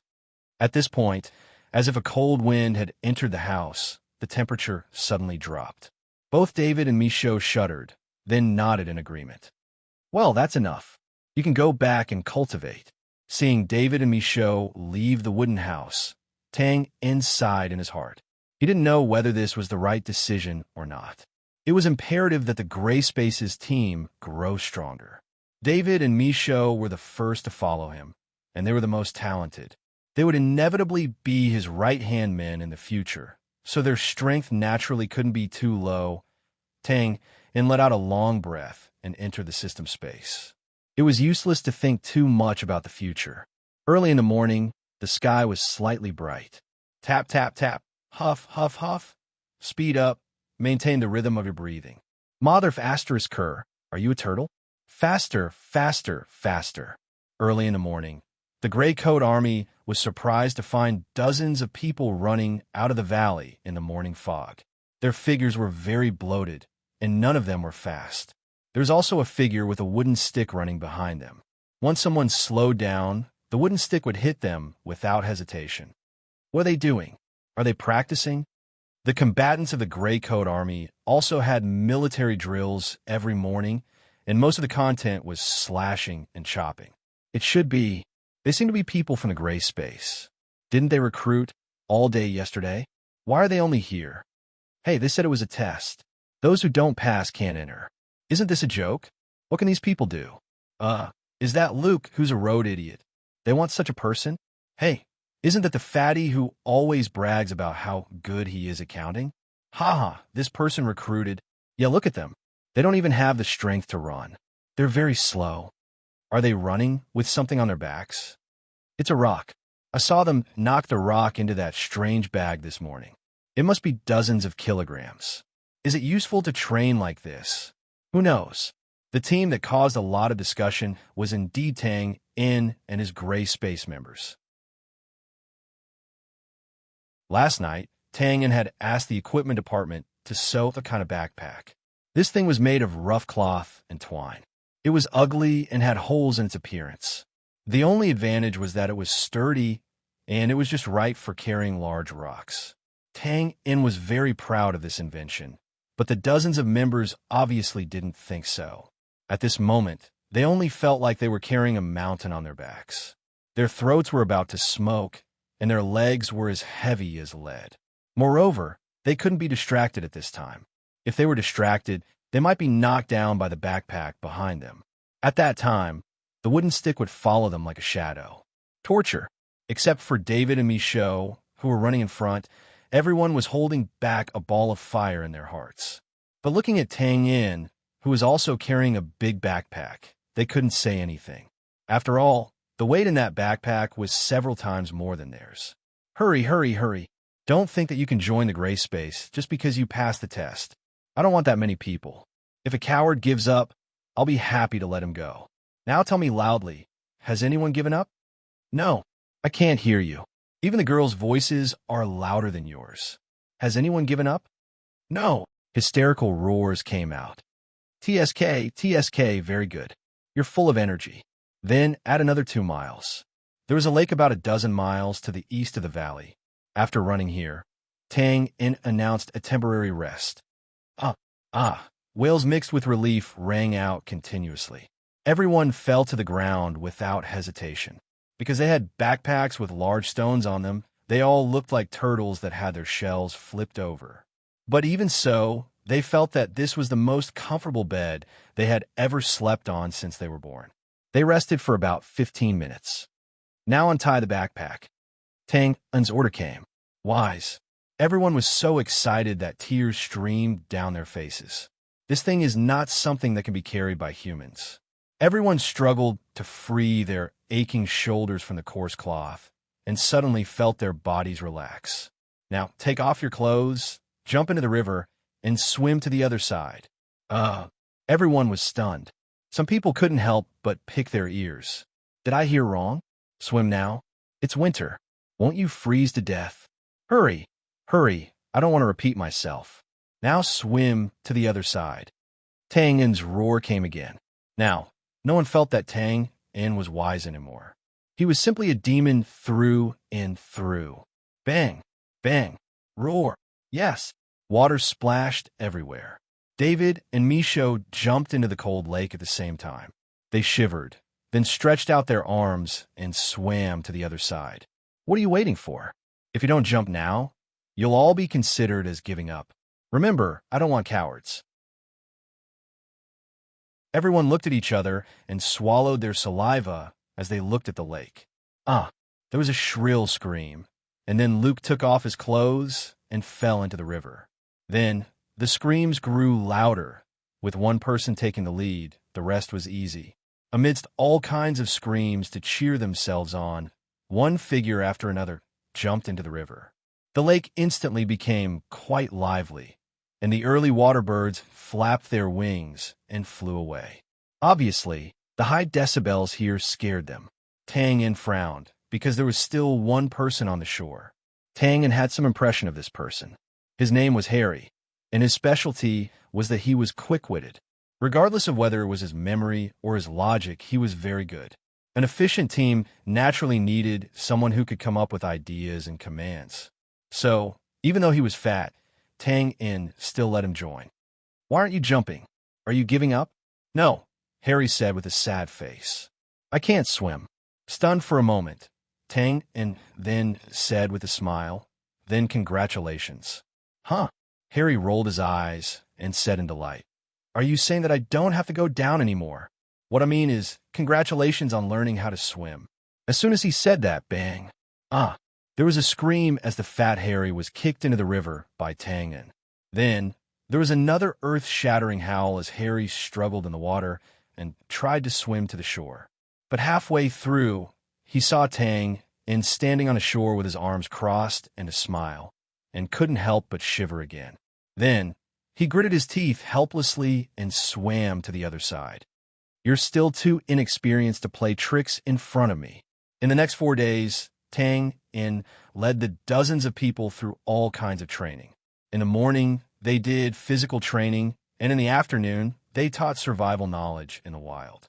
Among them, more than 10 people couldn't take the torture and chose to give up in the end. In this regard, Tang didn't say much and let them go easily. Perhaps it was because these people told Tang's training methods, so his title of devil quickly spread in the camp. Of course, Tang didn't care about this. At this time, he was leading the remaining 20 people to the forest dozens of kilometers away from the valley. This is the final stage of elimination. If you like this work, you're welcome to come to Chidian. Come to vote for me. Your support is my biggest motivation.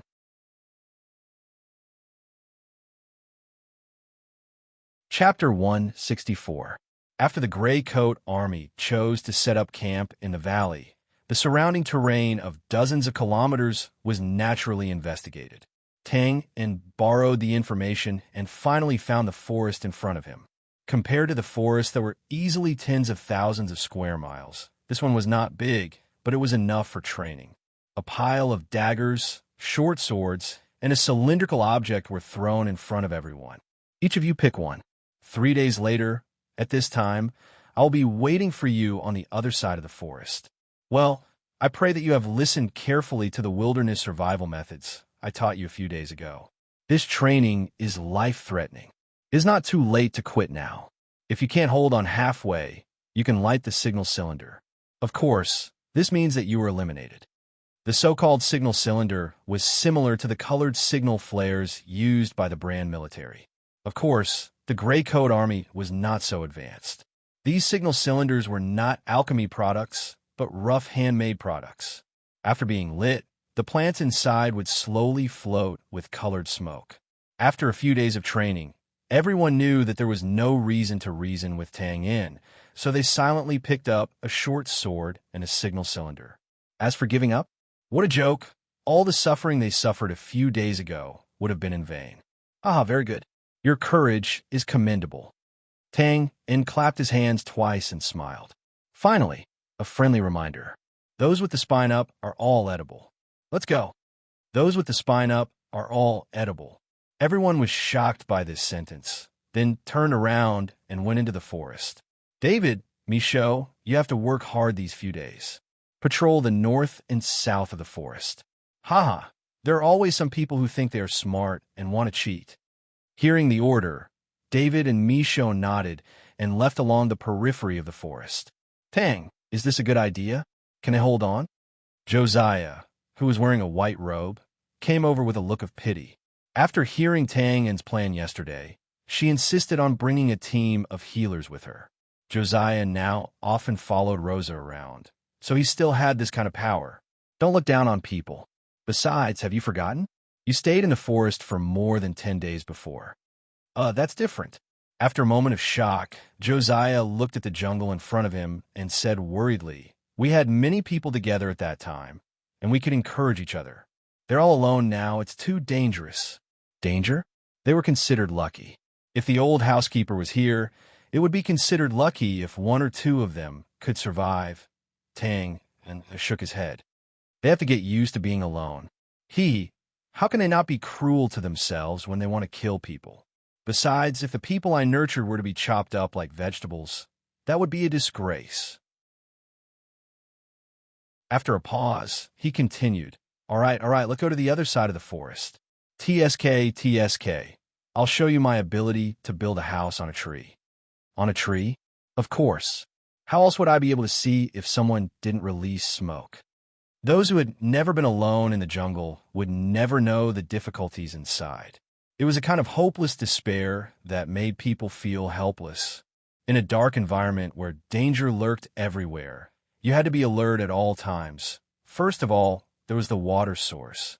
In the jungle, it was best not to touch the puddles that looked clean. Because it was a paradise for all kinds of beasts, they wouldn't mind enjoying a sumptuous lunch after drinking enough water. If you were lucky, you could find a water source that didn't have any beast claw marks around it. Unfortunately, the water was most likely poisonous. Next was the food. If you didn't have extraordinary skills, don't expect to catch a pheasant or a hare in here. Because the dangerous environment had already trained them, the slightest sign of trouble would immediately escape. Well, there wasn't much hope for meat, but there was still vegetarian food, right? There was never a lack of green vegetation in the jungle and wild vegetables that looked fresh and delicious. Well, this idea was right, but you must first have the ability to recognize poison. What, you don't have it? Then I'm sorry. You can only eat those things that look like they have been gnawed by small animals. Although they're leftovers, at least it's safe. Also rest. Don't have the stupid idea of forcing yourself to not sleep for 3 days. That was a method that could only be used in a team. When you were alone, your tired brain would cause you to crash directly into a beast's nest. Since rest was necessary, the location had to be particular. If you randomly found a place to lie down, then you must be prepared to never wake up. Well, at that time, you wouldn't think of waking up because all kinds of reptiles and poisonous snakes would have already settled down in your body. In addition to these, there was also the possibility of getting lost, as well as sudden attacks and so on. In conclusion, if possible, it's best not to enter the jungle. Of course, if you want to commit suicide, then you're welcome here. Forget about tombs and stone tablets. Turn into all kinds of feces, dust to dust, earth to earth. TSK, green environmental protection. 3 days passed quickly. During these days, Tang En and Josiah had a good time. The treehouse was rich with the smell of nature, various kinds of wild animals, the sound of the wind in the forest like the sound of nature.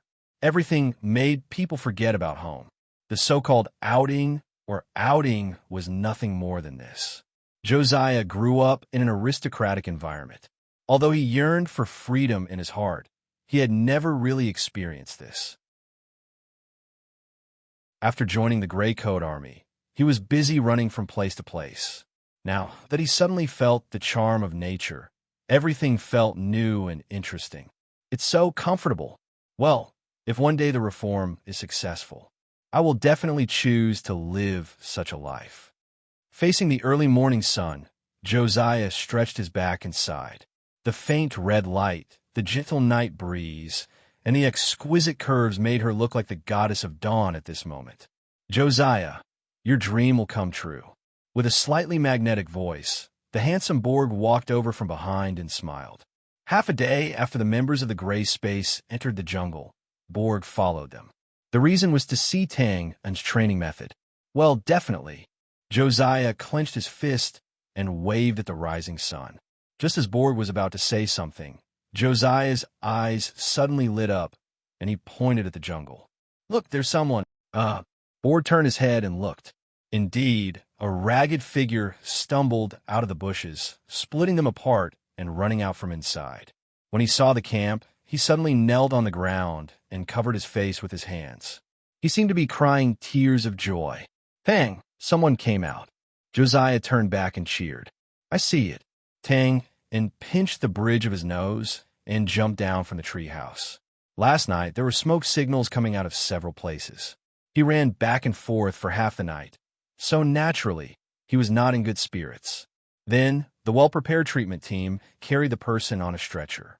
Pouring water and taking medicine, everything was done in an orderly manner. After that, some people successfully walked out one after another. Their miserable appearance, the act of hugging their heads and crying bitterly, and then holding the water bottle and gulping it down without a care. This was almost the same process after everyone came out. TSK, not bad, not bad.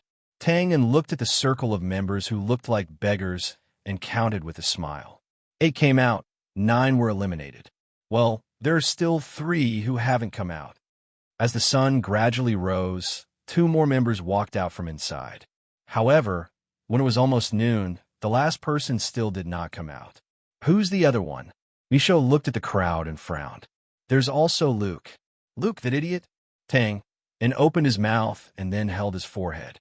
F***ck, I forgot about him. All members, listen up, follow me into the jungle. Let's go too. It's easier to find the more people, Josiah said quickly. After Tang entered the jungle, he took a deep breath and his pupils suddenly elongated into the shape of almonds, like a cat's eyes. Peak beginner. Nothing could be hidden from him. The skill lasts for 5 minutes. Cooldown time is 10 minutes and consumes 500 blood energy. This was a skill in the layout. Because it was not used in combat, Tang had not learned it seriously before. Recently, he had just started to learn it, and now it came in handy. After activating the skill, the environment in his line of sight became very strange. It was as if all kinds of objects had become simple lines that looked clear at a glance. Who left this mark? It's mine. What about this? This is mine. Soon, the members who followed him all opened their mouths wide in shock as they watched Tang and point out the places they had passed through one by one. If this was an opponent, everyone shivered and did not dare to think about it. Opening, buffering. After searching for about 3 hours, Tang finally found traces of an unclaimed area. Then, he continued to search forward. But after walking for half an hour, everyone was speechless because the route was clearly horizontal. In other words, Luke's original east-west training path was now heading north. Didn't this guy look at the sun in the sky? The jungle covered a large area from east to west and a small area from north to south. So, under Tang's rapid guidance, an hour later, everyone realized that they were almost out of the jungle. Where did this guy go? David asked gloomily as he cut through the bushes in his way. You still have a nerve to say that. You were the one who saw the north periphery. You didn't even know that someone walked out, Tang said unhappily. David scratched his head embarrassedly and continued forward. This way, Tang observed the last trace left by Luke in the jungle, and then headed west. This idiot was actually going back in the same direction. After they reached the mountain path, David, who was walking in the front, suddenly shouted, "Boss, over there!" Everybody raised their heads and saw a vague figure on a hill looking west with his back to them. Wait! Tang kicked off a rock and directly climbed up.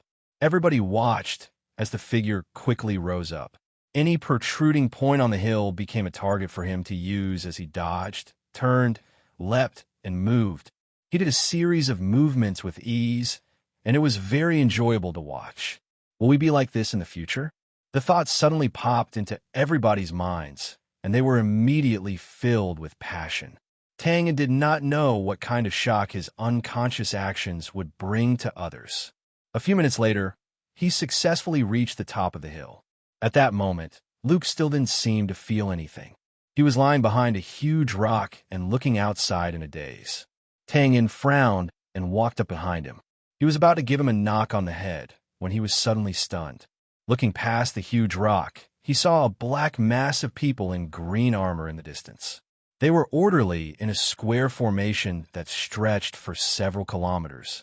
If you like this work, you are welcome to come to Chidian. Come to vote for me. Your support is my biggest motivation.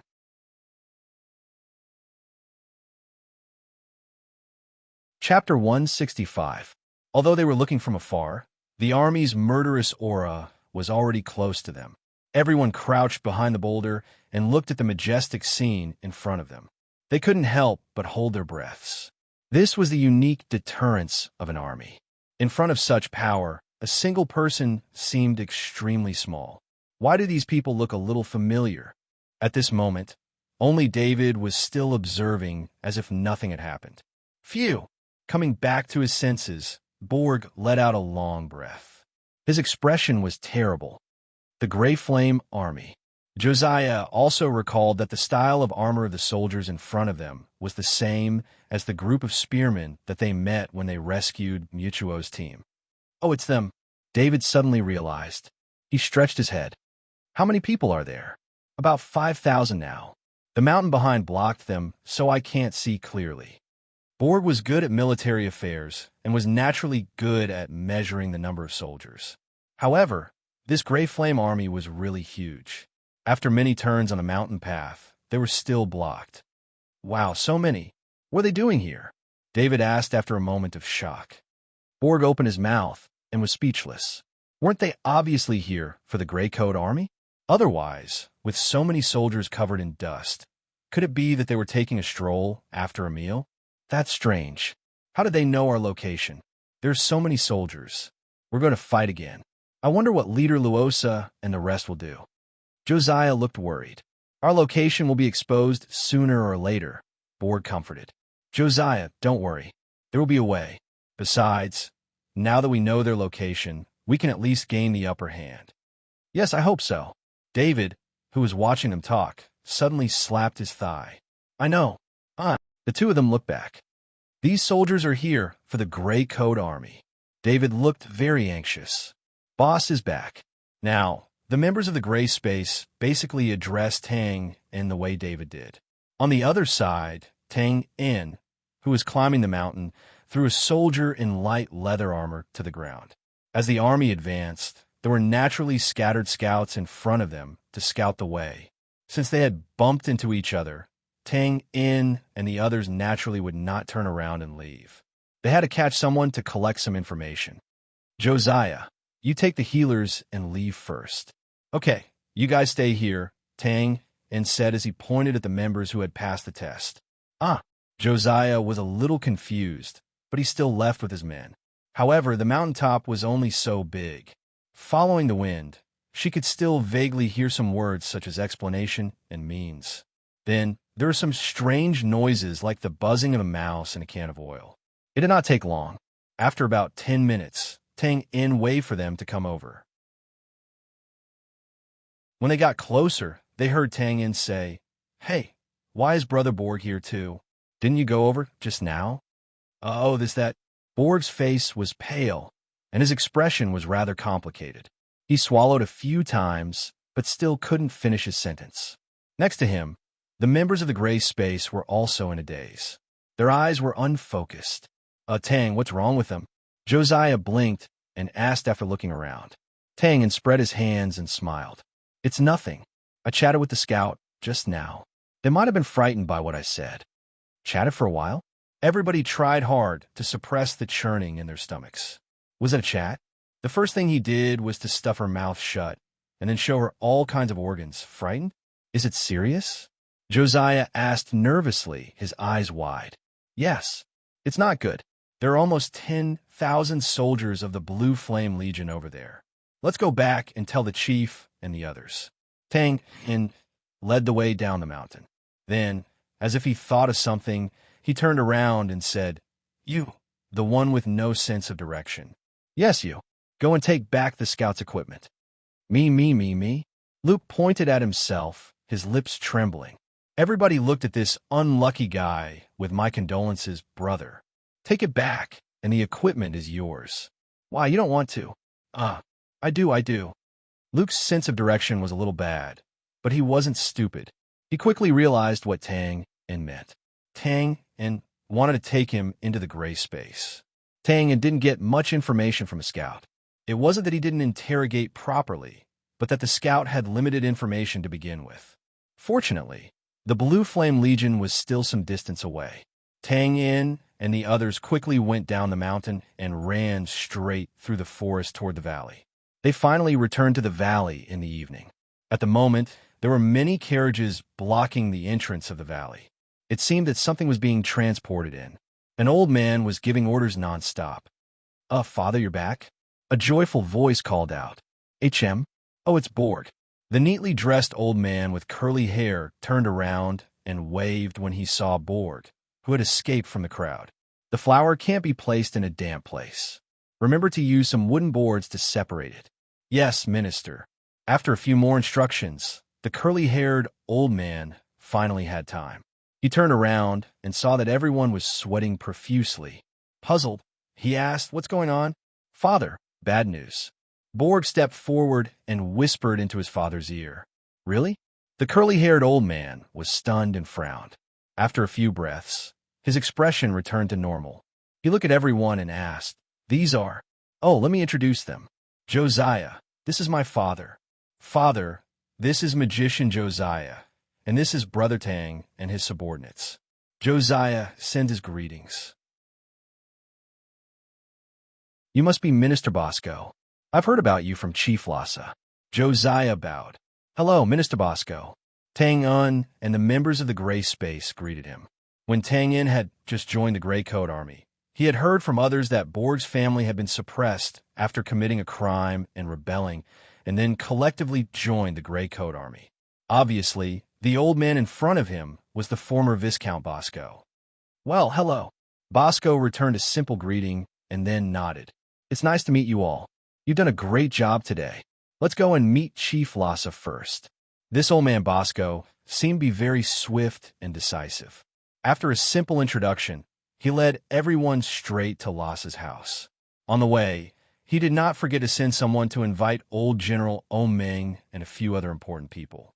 After arriving at the destination, Lhasa was discussing something with some people in the house. Old General Meng, whom Tang had met before, happened to be there too. "Oh, you're all here. That's great," Bosco said after entering the house. "Haha, Bosco is back. How was it? Did the grain purchase go smoothly?" The muscular Meng also had a loud voice. "It went smoothly. I'll report it in detail later." Bosco nodded and then pointed at Tang In and the rest. "Now, let's deal with the unexpected situation that they discovered." Unexpected situation? Isn't this Josiah and Tang In? I remember you guys." Meng was familiar with them and recognized them immediately. Tang In took a step forward, and after a simple greeting, he reported the news that he had received from the scout. "What?" The people in the house were shocked. Following that, Meng's roar could be heard. "Men, pass down my orders. Order the scouts to head east, south, and north. If you like this work, you are welcome to come to Chidien. Come to vote for me. Your support is my biggest motivation."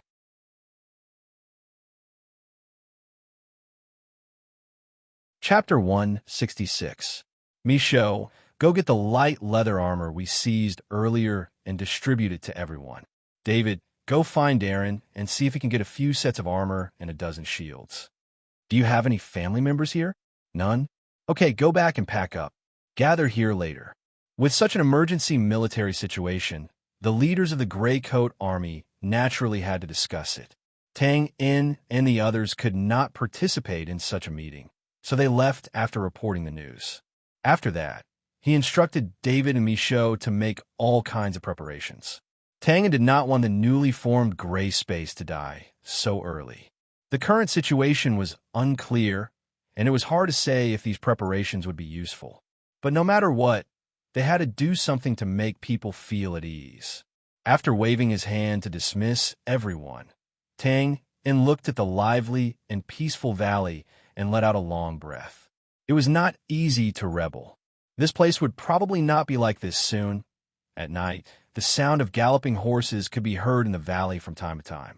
This was the sound of the scouts constantly transmitting all kinds of information. The huge valley gradually became restless because of this. At this time, there were no people wandering around the house. The children were also ordered to stay at home and not go out. Every family seemed to be busy organizing their things. Although the atmosphere gradually became heavy, everyone's reaction was not slow. They were obviously used to this kind of scene. Soon, a group of messengers appeared. They seemed to be informing and mobilizing one by one. Not long after, Tang Yin's door was knocked. He was told to pack up and gather at the west side of the valley. From the looks of it, they had decided to move. But the west side? Tang Yin was stunned. Were they still going to break out from the Gray Flame army? It seemed that there was also a blockade in the other direction. The relocation of the camp was naturally not a small matter. After it officially began, the noise gradually grew louder. The Gray Coat army began to appear in every corner of the valley. Their role was to maintain order and help the civilians move things. The Gray Space Team had just been established and had not been included in the military. Therefore, Tang Yin and his members lived with the civilians who were engaged in production. For example, Luke used to be in charge of transportation and unloading. That quick-witted Harry used to do carpentry. Such a person was naturally arranged to be at the back of the team for protection when breaking out of the encirclement. They were all single men, so there was nothing to pack. After a short while, all the members of the Gray Space had arrived. Tang Yin distributed the various armors. Just as he was about to announce their departure, someone knocked on the door again. "Excuse me, are you the captain of the Gray Space, Tang Yin?" After the door opened, a young man in plate armor saluted. I am. Hello, Captain Tang. I'm from the Tactical Command Center. This is your mission this time." The young man handed over a yellowed piece of paper. "Mission?" Tang Yin was stunned. Their Gray Space Team had only been formed for a week, and they already had a mission to do so soon. With doubts, Tang Yin unfolded the paper. The message was very concise. The general idea was for the Gray Space Team to arrive at a certain place in the east before noon tomorrow. They were to meet up with the team that had returned to the Gray Coat Army headquarters and return together with them. At the end was the seal of the Tactical Command Center. This mission was easy to understand. Due to the recent encirclement, all the small teams were moving closer to the headquarters. For example, Darren's team that Tang Yin was in previously. However, due to the varying distances between each team and the headquarters, as well as various other reasons, the time they returned to the headquarters was not fixed. Take this week, for example. There were teams returning almost every day. Now that the headquarters in the valley had been discovered, they were preparing to move. Naturally, these small teams could not return. Otherwise, they would run right into the blades of the army soldiers. What Tang Yin and the others had to do was to guard the path they had to pass through and wait for the small team to return. Then, they would return the same way they came. East now. After Tang Yin finished reading, he was surprised. "Yes, this is the map." The young man handed over another piece of paper and said, "By the way, the scouts have already investigated. There are no soldiers blocking the east. They probably know that we won't move in that direction." Tang Yin was stunned and then understood. Yes, to the west was deep into the 100,000 mountains. There was a lot of room for strategic change there. If they went east, the space was limited, and they would easily be surrounded by the pursuers. Military orders had to be obeyed. Tang Yin could only nod and agree. He gave up his original plan to move. Since they needed to march in a hurry, they couldn't bring shields or anything like that.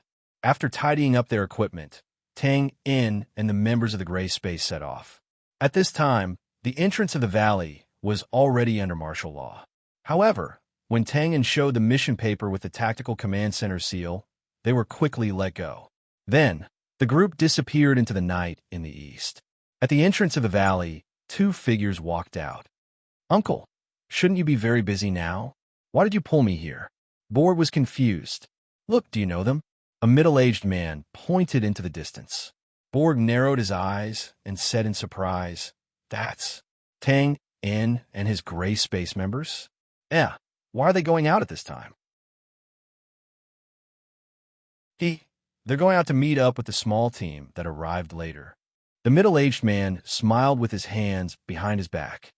Meet up with a small team? Borg thought for a while and said, haven't there been any small teams coming back recently?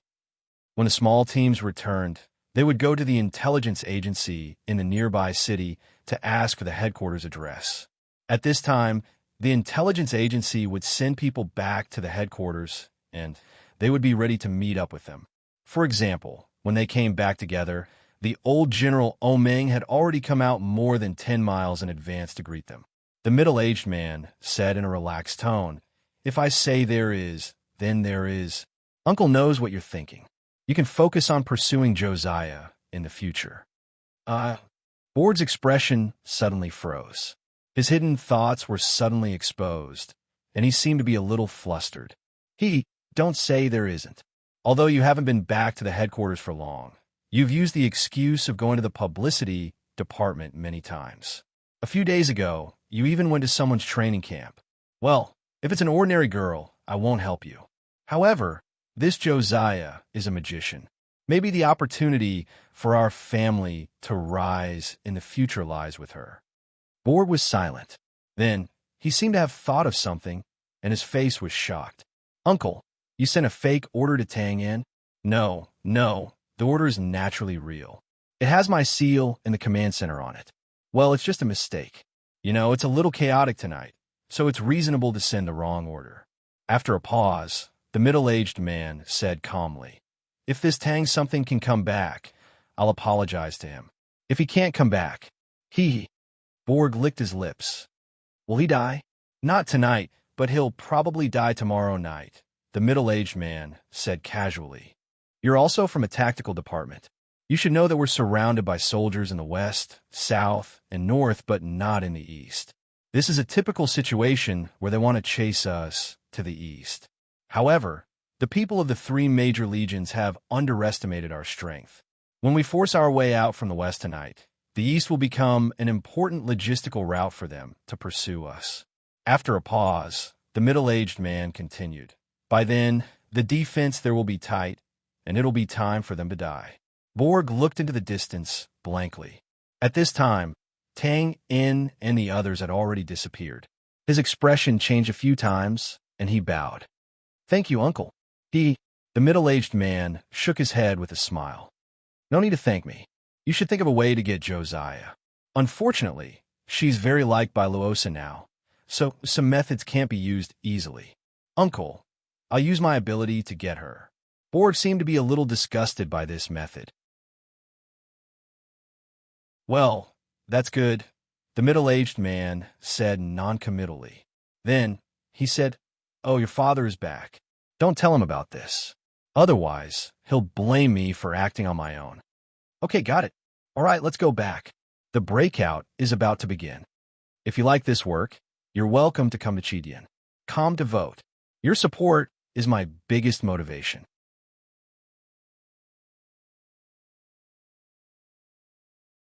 Chapter 167. The night was like a curtain, and the dark moon seemed to be frightened.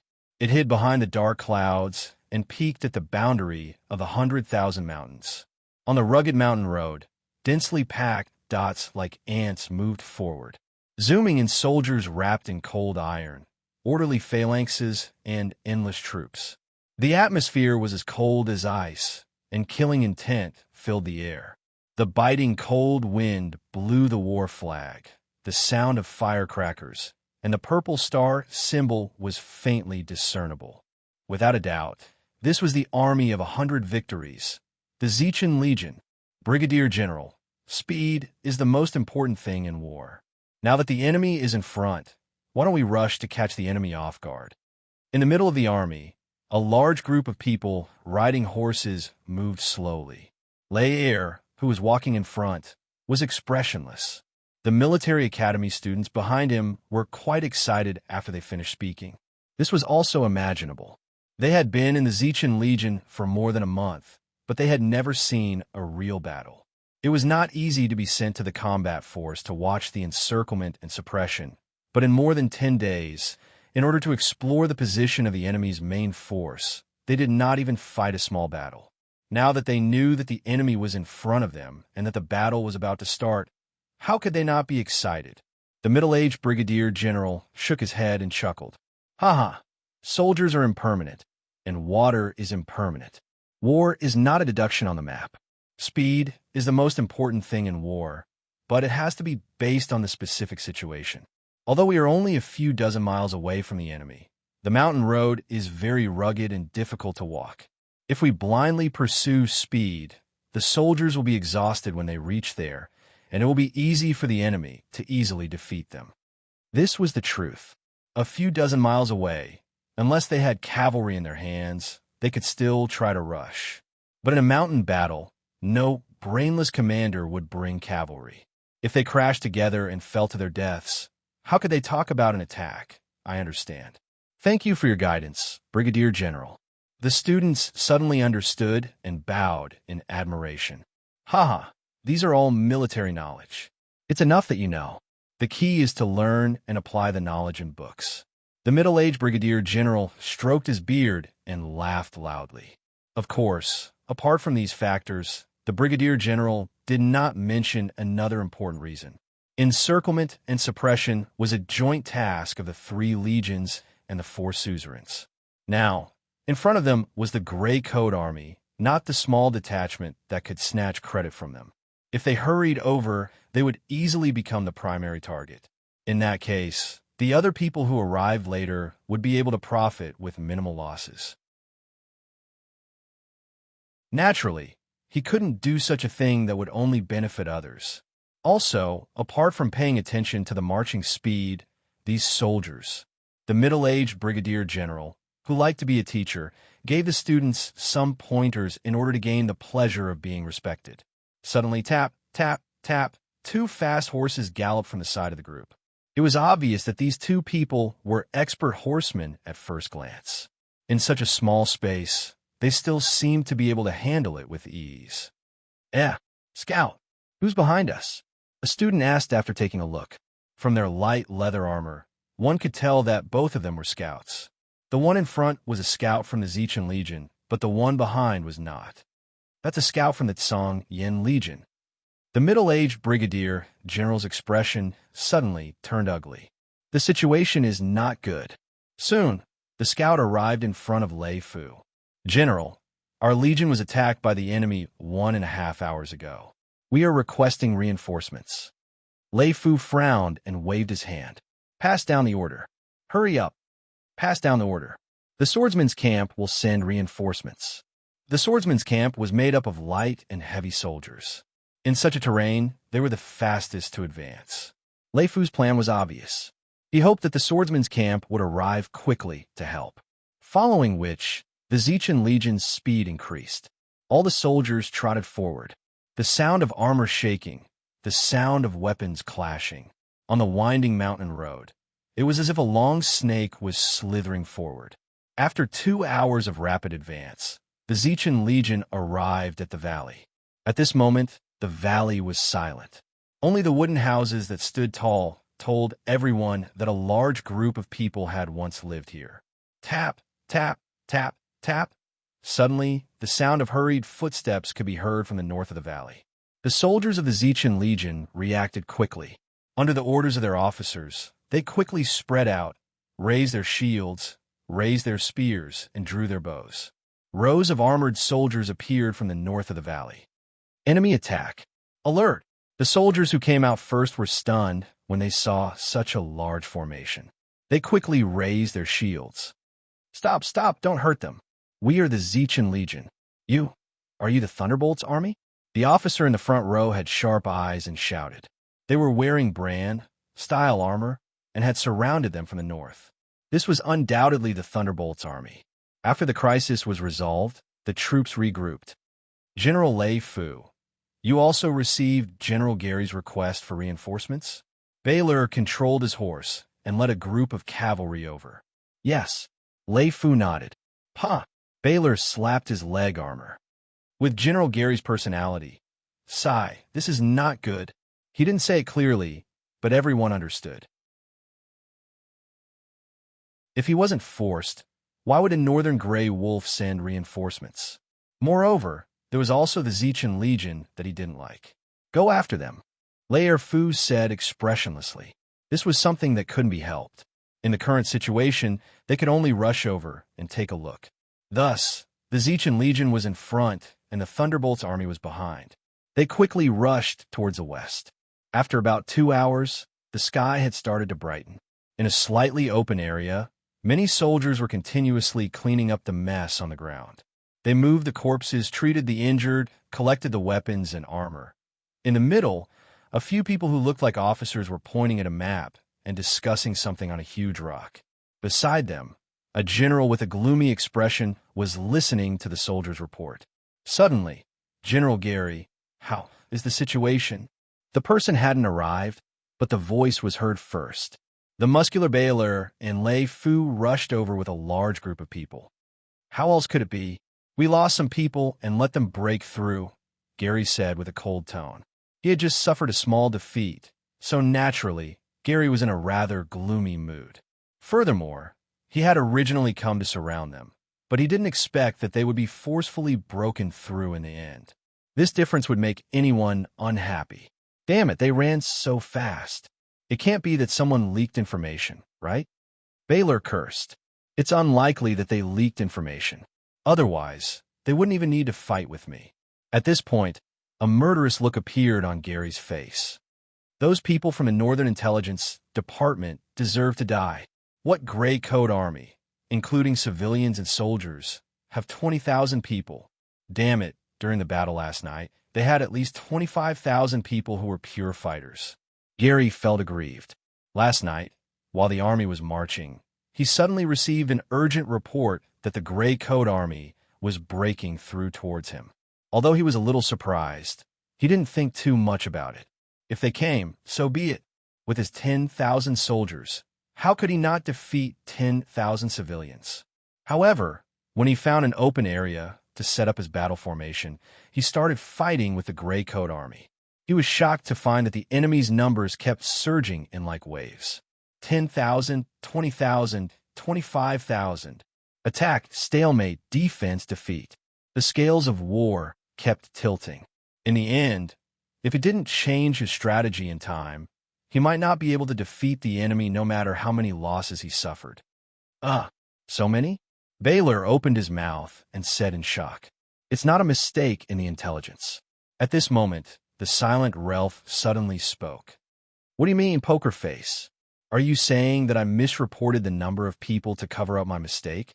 Gary suddenly stood up and stared at Ralph with fire in his eyes. He had been on the front lines for most of his life and fought countless people in the barbaric northern wilderness. However, he didn't expect to lose to a group of civilians at the back. Gary was already in a very bad mood.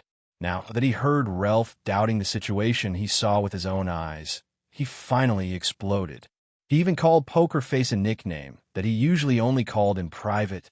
Ralph glanced at him and said expressionlessly, "They're getting stronger." "Huh? What?" Gary was stunned. Unlike Gary, Baylor wasn't blinded by anger. He said thoughtfully, "You mean to say that the Gray Coat Army's numbers have increased in this short period of time?" Ralph nodded. The number of people in the Gray Coat Army was hard to measure. The people from the Northern Wilderness Intelligence Department naturally wouldn't go and measure again every few months. If that was the case, they wouldn't be able to do any other work. Therefore, the 20,000 figure was actually the result of their measurement last year. If that's the case, then the speed at which the Gray Coat Army is increasing their numbers is too terrifying, Baylor said emotionally. Everyone nodded silently. It should be known that the soldiers of the Gray Coat Army didn't have a fixed salary. They would never be able to glorify their homeland. However, even so, there were still so many people who decided to join. It was terrifying. To be continued. If you like this work, you are welcome to come to Chidian. Come to vote for me. Your support is my greatest motivation.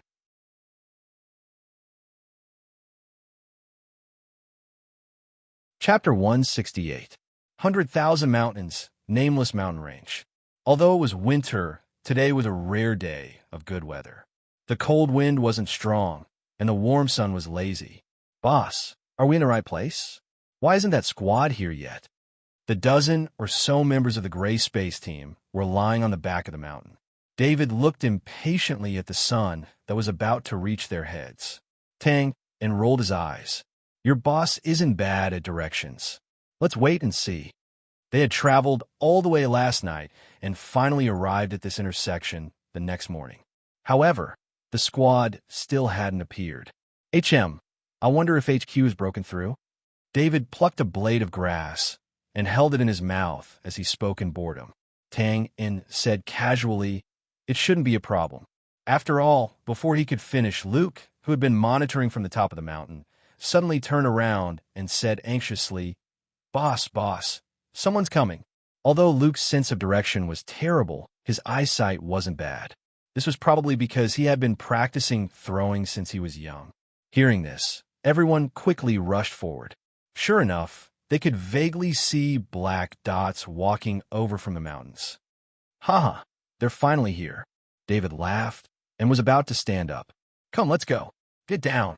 Tang and pulled David to the ground and narrowed his eyes. This formation doesn't seem right. When the Gray Coat Army marched normally, they wouldn't advance in rows like this group of people. At that moment, Tang In felt that something was amiss. After waiting for a while, this group of troops gradually walked in. Although they couldn't see them clearly, the reflective standard armor was already very eye-catching. Brand regular army? What's going on? Harry exclaimed inwardly. After fighting for so many years, it wasn't like he couldn't recognize this layer of armor. Tang In frowned. Everyone, listen up. Don't make any noise. In a blur, the soldiers seemed to have left a group of people behind on the mountain path in the distance, and the rest of them were still heading toward the hill where Tang In and the others were hiding. Boss, have we been discovered? David crawled to Tang In's side and whispered, Impossible. Tang In shook his head. If they discover us, they can just rush over and encircle us. Why would they need to play tricks with us? Tap, tap, tap. A large group of soldiers approached, all of them armed with spears. Everyone could not help but lower their heads. With so many soldiers here, if they were exposed, everyone except Tang In would probably die here. All kinds of thoughts flashed through Tang In's mind. Reinforcements? Impossible, there were too few of them. That team was discovered and wiped out? Soldiers patrolling forward? That's possible. However, even if he racked his brains, he wouldn't know that this was just a case of femme fatale. Hey, it stopped. David exclaimed in a low voice. His body instantly tensed up. It was no wonder that he reacted this way. It turned out that the group of soldiers had stopped at the foot of the mountain at the three-way junction. However, a person who looked like a captain commanded the 20 or so pikemen to stay behind and lead the rest of the soldiers in another direction. Those who stayed behind quickly set up a defense. They cut down trees and placed them in the middle of the mountain road to form a simple barrier. Then, they held their spears and guarded the back. What's going on? Everyone looked at each other. It looked like they were guarding, but what was there to guard in this wilderness? Tang In took a deep breath and said decisively, Retreat. Go around them and head southeast. The west side was surrounded by the army. Tang In naturally would not choose to go there. Therefore, he could only think of a way to get close to the edge of the Sherwan Mountains and sneak into the city. However, when Tang In turned around and was about to lead everyone down the mountain, his expression suddenly changed. Get down. Everyone reacted quickly and hurriedly bent over and lay on the ground. The mountain range that Tang In and the others were now was not big, but it was not small either. Including the surrounding hills, the area was more than 10 square miles. Right now, another group of soldiers had appeared diagonally behind them. This flag? Solomon family? When the group with the wolf head symbol came to the intersection on the other side of the mountain range, they also left a small group of swordsmen behind and then walked away. Then, to the west of the mountain range, another group of soldiers with the two-headed bird symbol came. Not long after, the members of the Gray Space found that the three intersections of the mountain range were all blocked, forming a triangle. Tang In was really a little dumbfounded at this time. They were just waiting on the side of the road. How did they get surrounded in the end? Fortunately, the soldiers below did not pay attention to the mountain range next to them, so Tang In and the others were still safe for the time being. Boss, what do we do now? Tang In opened his mouth and was a little speechless. It was impossible to go to the southeast now. This group of soldiers kept coming. Obviously, there were layers of defense there. After a moment of silence, Tang Yin said, "Let's rush out at night. This time go west." The days were short and the nights were long in winter. Night fell quickly. The soldiers on guard did not leave. They found dead branches and dry leaves and lit a pile of bonfires behind the bunker. Compared to the regular army that ate military food, the soldiers on the Lord's side were much more casual. "Ah, don't hide it. I saw you bring a pigeon here. Take it out quickly." "Who's hiding it?" "Me." "Where's your bacon?" "Isn't it here?" "Old drunkard, where's your wine?" "Here, take it." "Damn, you stingy bastard. When we set off, I saw you kick up 4 or 5 bottles. What do you know? We don't know how long we have to stay here. If we finish it in one meal, what will we do next time?" In the midst of the verbal abuse, all kinds of food were taken out. Barbecue soup. Soon, the small checkpoint was filled with the smell of meat and wine. "Damn, big head, do you know how to cook? Quickly turn it over. The pigeon is about to be burnt." "Damn, turn it over quickly." Bang! The soldier who was barbecuing suddenly fell down. His huge head was tilted to one side. Under the light of the fire, scarlet liquid flowed out of the wound on his neck. "Enemy, The soldier was shocked. Just as he spat out half a syllable, his head was pierced by a dagger that was shot straight at him. Then, a black shadow rolled past him like the wind. Hiss! The dagger was instantly pulled out with blood and some red and white sticky liquid. "Kill!" A voice as cold as ice sounded. Whoosh! Whoosh! Whoosh! Dozens of figures suddenly rushed out from the side of the road and pounced on the soldiers who had a shocked expression on their faces. The first to arrive was a thin young man. He did not hesitate to slit the throat of the soldier. The soldier was shocked and fell back reflexively. Bang! The young man's dagger missed, and he kicked the soldier's crotch without hesitation. "Oh, huff, huff!" The soldier's long scream did not last long because the dagger persistently slid across his throat. Blood splattered, and the scream turned into a whine. At this time, except for a person who looked like a squad leader, most of the soldiers had not touched their weapons yet. "Ha!" In the laughter, a strong man holding a heavy sword stepped forward and slashed at the squad leader's head. Clang! There was a loud sound of metal colliding, and the squad leader's sword was knocked askew. "Ha ha! Take another slash from me." The strong man swung his arm again, and the heavy sword whistled through the air and fell again. Clang! There was another sound of metal colliding. The squad leader felt a pain in his hand, and his sword fell to the ground with a clang. Die! The strong man's third slash came instantly. The squad leader was shocked and quickly rushed to the empty space on the right. You're quite agile." The strong man sighed. He stepped forward and smashed down like a sledgehammer. The squad leader had no choice but to roll again. Bang! Bang! Bang! Mud flew everywhere, and holes were everywhere. Dodge! Dodge again! Damn it, you're still dodging? The strong man was smashing like a mouse. "Stop playing, David." When the black shadow passed by, he kicked the squad leader's waist. The latter immediately curled up like a shrimp, as if he was struck by lightning. "Got it, boss."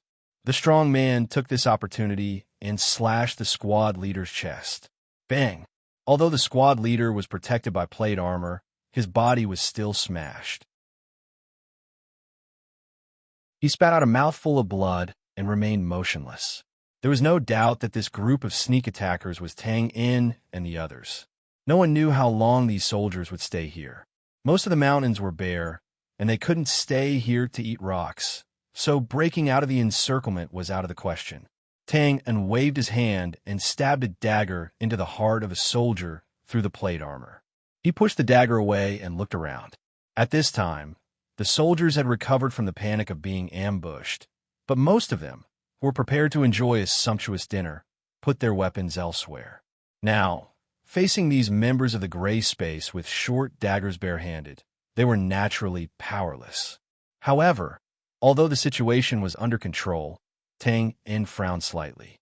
Although his subordinates had the initiative, they always hesitated when it came to the last strike. With this hesitation, the originally fatal attack could only cause a slight wound to the opponent. These rookies. Tang Yin's figure flashed and appeared behind a soldier like a ghost. He reached out and grabbed the back of the soldier's neck. "Harry, what are you doing? On the battlefield, if you don't kill, others will kill you. If you're so hesitant, you might as well go back and be a carpenter for the rest of your life." "Bo boss." Harry looked at Tang Yin's gloomy face and said shamefully, "Kill him." Tang Yin's eyes were indifferent. The dagger in Harry's hand trembled. "Kill him." Tang Yin's long and narrow eyes narrowed, and his cold, murderous intent was released. Harry howled and stabbed the dagger in his hand into the chest of the soldier, who couldn't move. Clang! The dagger hit the plate armor and slid away. The soldier whose throat was grabbed was about to go crazy. His whole body was cold, and he couldn't move or shout. But even if he didn't expect to live, at least give him a quick death. "Idiot, what did I teach you? Come again." Harry's face was red, and he stabbed the dagger into the soldier's head. Puff! Blood splattered. The soldier screamed with all his might this time, and finally let out a soft scream. Is this killing? Will stabbing people's eyes kill them? Again! Tang Yin roared. Harry, who was drenched in blood, stabbed the dagger again with a ferocious expression and stabbed it into the soldier's forehead. Puff! Harry's eyes shone with a bloodthirsty light. Retract the dagger, stab. Retract the dagger, stab. Retract the dagger, stab. If you like this work, you're welcome to come to Chidian. Come to vote for me. Your support is my biggest motivation.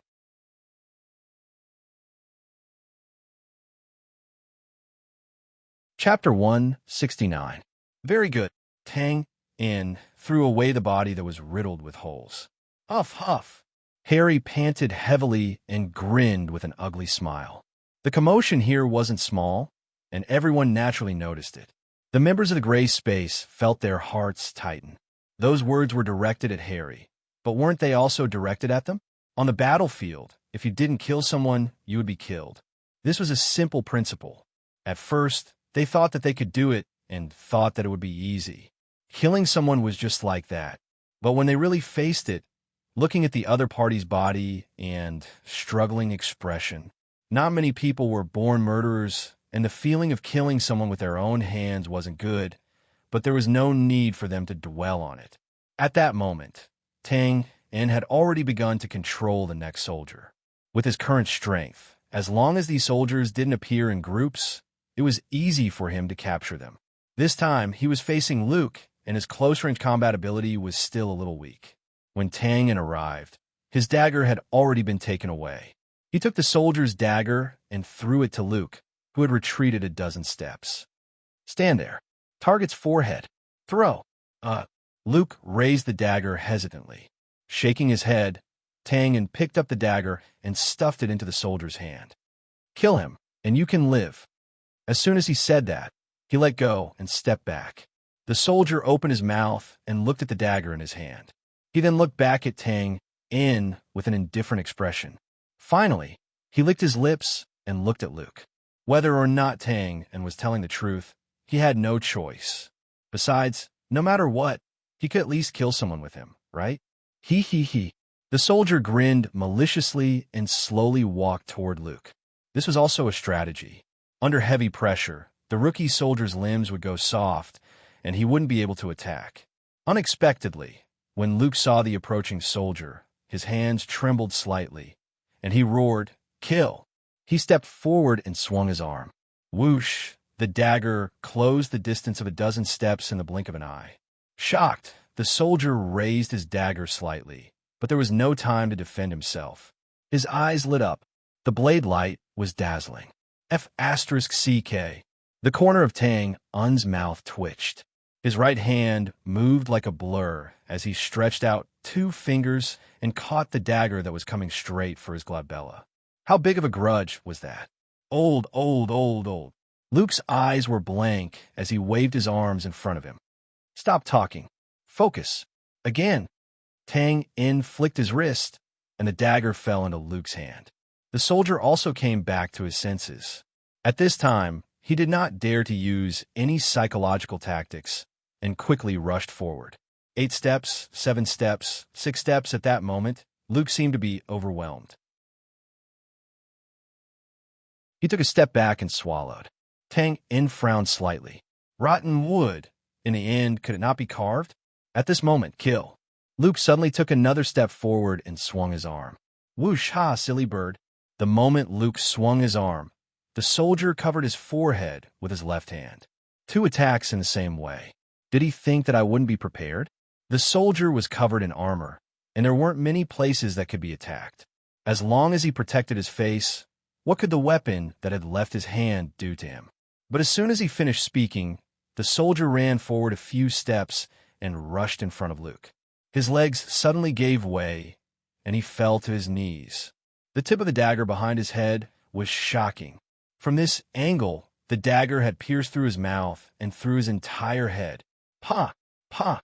Clapping his hands, Tang In walked over and patted Luke's shoulder. Good job. Luke stared blankly at the soldier at his feet, his lips trembling. He murmured, Thank you. I was going to shoot his forehead. Everyone run. After seeing Tang and help someone kill their companion twice, a soldier finally couldn't take it anymore and turned to run. At that moment, there were still a dozen soldiers left. Seeing that someone was taking the lead to run, the rest of them immediately abandoned their opponents and ran in all directions. You want to run? Tang In picked up the dagger and flashed away. In fact, if these soldiers had fought wholeheartedly, they might have been able to injure these rookies. But now, they had chosen to run and betray their backs. In this situation, David and Michaud naturally wouldn't be polite.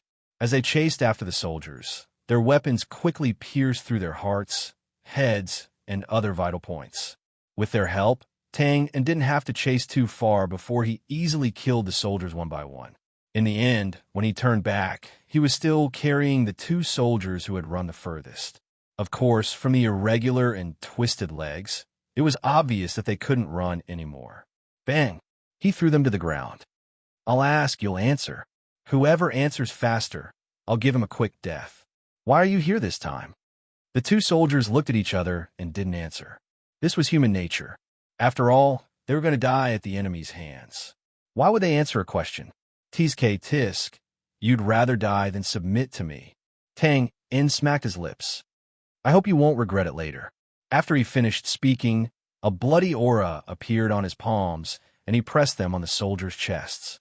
The effect of the blood-chi invasion was like taking a dozen knives and constantly cutting the internal organs and meridians. In this case, the only way was to use do-chi to forcibly suppress or expel it. But of course, these 2 ordinary soldiers didn't have any do-chi.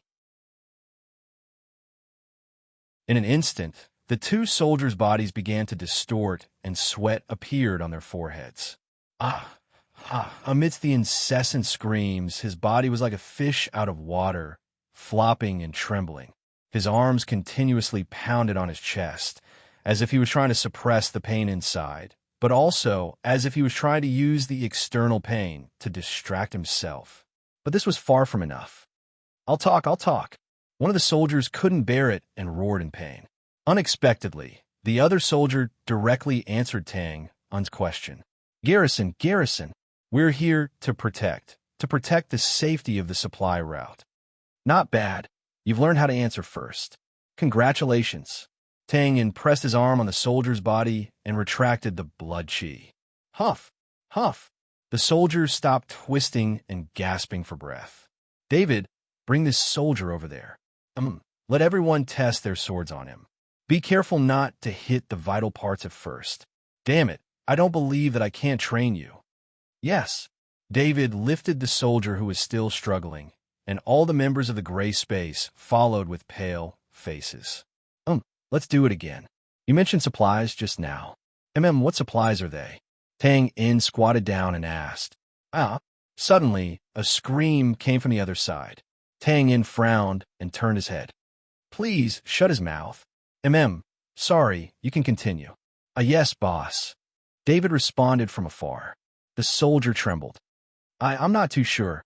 I heard that the Gray Coat army broke out of the encirclement. Everyone is chasing after them. so we have to ensure the supply of supplies to the rear. Twain nodded and then asked, so, in the southeast direction, there are also soldiers like you who set up defenses.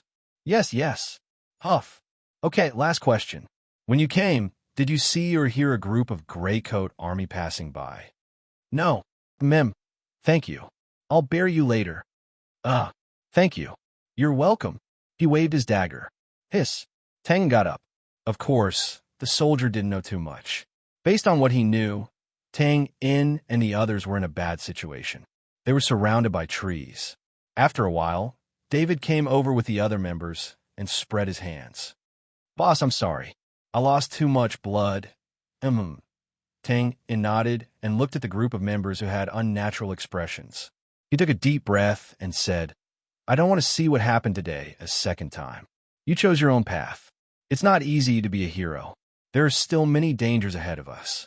I can't even guarantee that I'll survive this time. So, if something like this happens again in the future, I'll kill you first. Don't blame me for being cruel, because you'll kill everyone who doesn't want to die. You only have one life. So please cherish yours and don't look down on others. If you like this work, you're welcome to come to Chidian. Come to vote for me. Your support is my biggest motivation.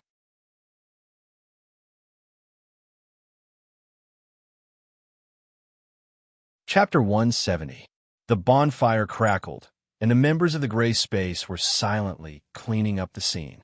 Tang Yin's previous words were very simple, and they naturally understood. The principle was the same, and whether they could do it or not depended on themselves. Of course, it was not to the extent that these words could make them completely reborn, but at least they would have a consciousness. If they did not kill ruthlessly, not only would they die, but they would also drag everyone down. In fact, their ability to accept things was much better than Tang Yin's. After all, the environment that Tang Yin used to live in was still considered a legal society. So when he transmigrated to become an assassin, it was very difficult for him to change his mindset. And the other world was a place where the strong preyed on the weak. Those with bigger fists and more people were the ones above the rest. These members only lacked a real experience. As long as they had this first time, it would be much better in the future. Boss, that soldier has been buried, and the others have been thrown up the mountain. David walked over and said, Okay. Tang Yin nodded. Since this swordsman team had been eliminated, they would definitely be discovered. The only difference was that it was a matter of time before they were discovered. After dealing with these traces, they would at least be able to make them hesitate. Then, shall we go now? Go. The food is already cooked. How can we not eat it?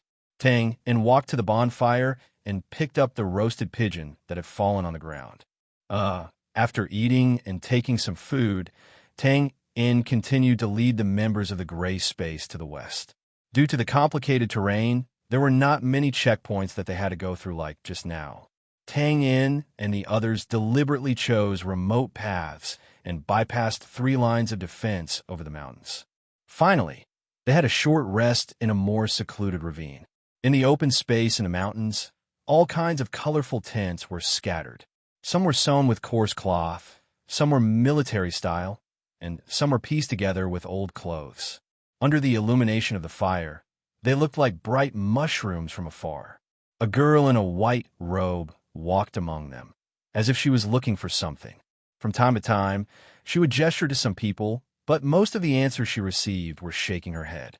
The girl tilted her head and seemed to be puzzled. Then, as if she saw something, she ran forward. Auntie, let me help you. There, an old woman was struggling to move something in a bucket.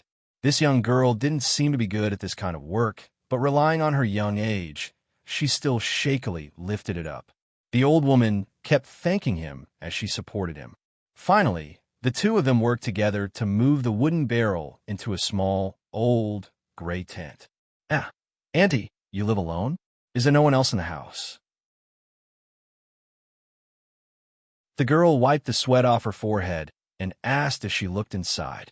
Oh, I used to have 2 children. They both died in battle. The old woman's tone was calm.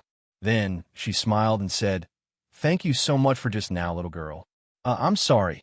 Perhaps because she knew that she had asked something she shouldn't have, The girl's expression was a little sad and awkward. Hee, it's nothing. It's been a long time. Besides, I have someone to take care of me now. Look, this bucket is filled with food. The old woman waved her hand carelessly. Her face was filled with calmness after the passage of time.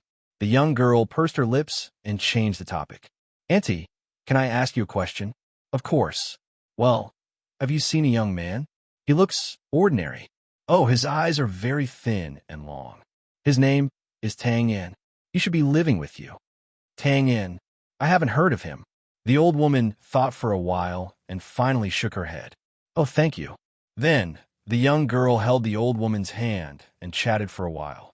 Finally, they waved goodbye and walked out of the tent. Strange, where did he go? Could it be? The young girl thought of the old woman's hesitant expression and shook her head firmly. No, Tang is so powerful. How could something happen to him? Yes, nothing will happen to him. Josiah. Yes. The young girl turned her head and said in surprise, Leader Luo Sha. In the distance, Luo Sha walked over with a group of people. The simple man with a sword followed behind her like a shadow. I said, call me Aunt Luo Sha. Just now, that was old woman Megan. She has been in the Gray Coat Army for more than 10 years. I still remember that she has 2 sons. Unfortunately, a few years ago, well, come with me. Okay. Josiah nodded and walked beside Luo Sha. How is it? Are you used to it? It's very good. I like it here. That's good. Luo Sha smiled and nodded. I was worried that you would not be used to it, because you were born in a noble family. Well, you are very similar to me in the past. Am I? Josiah lowered his head in embarrassment. I am not as powerful as leader. Andy, powerful? Huh? Luo Sha shook her head. When I was your age, I was a naive noble lady who only knew beautiful clothes and lively gatherings. Later, something happened in my family, and I gradually became more sensible. There are still some nobles in the Gray Coat Army. For example, you know Borg. But you're the only one who joined the Gray Coat Army with a noble title, and you're also a magician. Haha, I couldn't believe it when I first heard it. I just want to do something for the civilians. It's too unfair now. Josiah lowered his head and murmured. Ha, that's the key. Luo Sha smiled appreciatively. It's unfair. The purpose of our team is to oppose the excessive power of the noble class. But gradually, we have developed and realized that all aspects of management still need to be managed by the nobles who have received a complete education. For example, I heard that you recently came up with an idea in the publicity department. Let us do our own printing and then print our detailed opinions and secretly distribute them in the big cities. This is a very good and feasible idea, but others just can't think of it. But this is also the goal we are fighting for. At least, we should give the civilians equal opportunity to receive education. Annie Luo Sha, we will succeed. Josiah's tone was firm, and then he blinked shyly. But the idea of printing things was not mine. It was Dunn's. He said it was called a big poster. A big poster? Josiah nodded. Yes. By the way, Annie Luo Sha, do you know where Dunn went? Dunn. Luo Sha thought for a moment and said, he should have retreated with everyone. But I can't find him here. I see. Luo Sha turned her head and said, go and find out where the Gray Space Team is now. Yes. A young man behind her nodded and retreated. Josiah was happy to see this and said, thank you, Auntie Luo Sha. Haha, it's nothing. You care about Dunn so much. Well, do you like him? Luo Sha suddenly laughed. No, it's not like that. I just... Josiah's beautiful face suddenly turned red, and his fingers pinched the corner of his clothes hard. He stammered. Huh. Luo Sha saw Josiah's panic and could not help but laugh. I'm just teasing you, haha. Come, let's go to the wounded area together. Then Luo Sha took Josiah to see the wounded soldiers first and said some words of comfort and encouragement. Then they went to the logistics department to check the food reserves and then the temporary camp security work. 2 hours later, the group returned to the tent where Luo Sha worked. It was a special time now, so there were a few people in front of the tent. One of them stepped forward and bowed. Leader, old General Omeng and a few ministers are waiting for you inside. Well, I know, thank you. Luo Sha nodded. Annie Luo Sha, I'll go back first. These people naturally had important things to discuss with leader Luo Sha. So, Josiah asked to leave. It's okay, you come in too. Luo Sha pulled him into the tent. Leader, the few people who were discussing things inside stood up and said, You guys are like this again.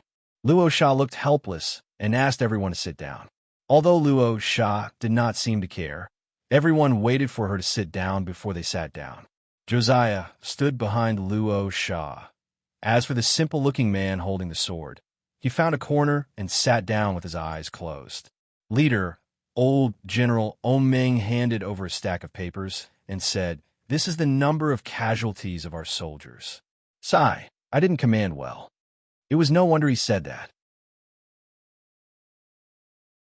Last night, when they broke through the encirclement of the Gray Flame Army, although they had the advantage in numbers, they did not gain any advantage in battle. Old General Omeng, don't worry, we're not good at this kind of direct battle. This kind of result is expected. Bosco stood up and comforted him. This was true. Whether it was individual quality or equipment, the difference between the soldiers of the Gray Coat Army and the regular army was obvious. This was not something that could be made up with willpower alone. Luo Sha's face was a little sad. She took a deep breath and said, They are all brave martyrs. Comfort their families and let them rest assured that we will not forget their sacrifice. Leader, don't worry, this is already being done. Okay. Luo Sha's face relaxed. Leader, another minister stood up and said, The evacuation work has begun. According to our marching route, there will be a few hundred villages along the way. It is enough to arrange for the families to follow the team. Naturally, there were villages and towns in the 100,000 mountains. People like miners and gold miners would rest here. The headquarters of the Gray Coat Army was located here because of the complicated terrain. Secondly, it was because they had been operating here for many years and had a good reputation. It was not a big problem to arrange for some civilians to enter the villages. After all, this was an encirclement of 3 major armies. The Gray Coat Army could not bring these civilians to risk their lives. That's good. Remember, this must be done well. There is no room for any mistakes. We can't let our soldiers have to worry about their families while they are risking their lives in the front line, Luo Sha said with a serious expression. Yes, I will do it personally. Okay, thank you. At this moment, a young man walked in. Josiah's expression changed. This person was the one who went to investigate the whereabouts of the Gray Space Team. The young man bowed to everyone and said, Leader, the Gray Space Team went to the east to meet up with the team last night. East? Team? Luo Sha frowned. There haven't been any teams coming over recently. Besides, the Gray Space Team reports to me directly. Why would they go to meet up with the team? It was an order from Commander Bull from the Tactical Department. He said it was a mistake in the chaos last night. It was too late to chase after them. Josiah covered his mouth and screamed. His face was pale. What? Luo Sha, Omen, and Bosco suddenly stood up. Their faces were filled with anger. Mistake? Luo Sha's face was cold. You mean, one mistake, and our hero. If Tang Yin's team had not discovered the Gray Flame Army in advance, the Gray Coat Army's losses would not be as small as they were now. But now, because of a mistake, they had gone to the east. Everyone knew the situation there. As they broke through the encirclement, the east was the enemy's rear. The danger there was self-evident. To put it more realistically, Tang Yin's team was dead meat. Sigh, I remember this kid. What a pity, what a pity. Omen could not help but shake his head. Other than Josiah, who was already stunned, Luo Sha's feelings were the most complicated. Tang Yin's role was not only in combat. That idiot, Bosco, slammed the table angrily. He did not have any negative feelings towards Tang Yin. He did not tell him what Borg and Bull had done. So in his heart, Tang Yin was the hero who had first discovered the enemy. He called him an idiot, of course, because of Bull's mistake. Pass down the order. Bull will be demoted by 1 level. Then, that's it for now. Luo Sha sighed, looking a little helpless. It had already happened. Of course, they had to investigate. But this was it. Well, that was it. The situation last night was indeed chaotic. Mistakes were inevitable. Plus, it was a special time. Luo Sha would not cut off his own arm and remove Bull's command. Wah! At this time, Josiah suddenly squatted down and cried. This strong girl could not control herself and shed tears in front of everyone. If you like this work, you are welcome to come to Chidian. Come to vote for me. Your support is my biggest motivation.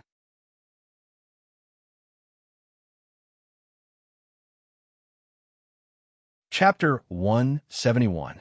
The next day, the sun had just risen. Tang and stood at the top of the mountain. The night wind that had yet to dissipate cut his cheeks like a knife, and the smell of the trees in the dusk came along with it. Looking to the west, he couldn't help but let out a long sigh. They couldn't go to the east, but could they definitely go to the west? There was still a checkpoint in the west, and there was also an army. The swordsman team that was destroyed must have attracted attention now.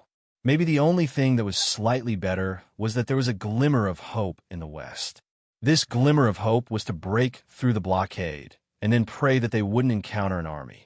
At that time, they would hide in all kinds of barren hills and rivers and come out after the encirclement. However, it was easier said than done. Thinking of this, Tang shook his head. The power of the human wave tactic was huge. They were now like a fish with a big net behind them and countless small nets in front of them. Once they were caught, they would definitely die. Boss, catch! Turning sideways, he turned his head and stretched out his left hand to grab a dry, hard flatbread. David climbed to the top of the mountain with his hands and feet and laughed. Everyone is up. Shall we continue to go west? Yes, continue to go west. Tang took a bite of the tasteless flatbread and chewed a few times. David, have you ever thought that we won't be able to get out this time? I haven't thought about it. Why should I think about it? Just follow boss. David didn't seem to be worried at all. Huh.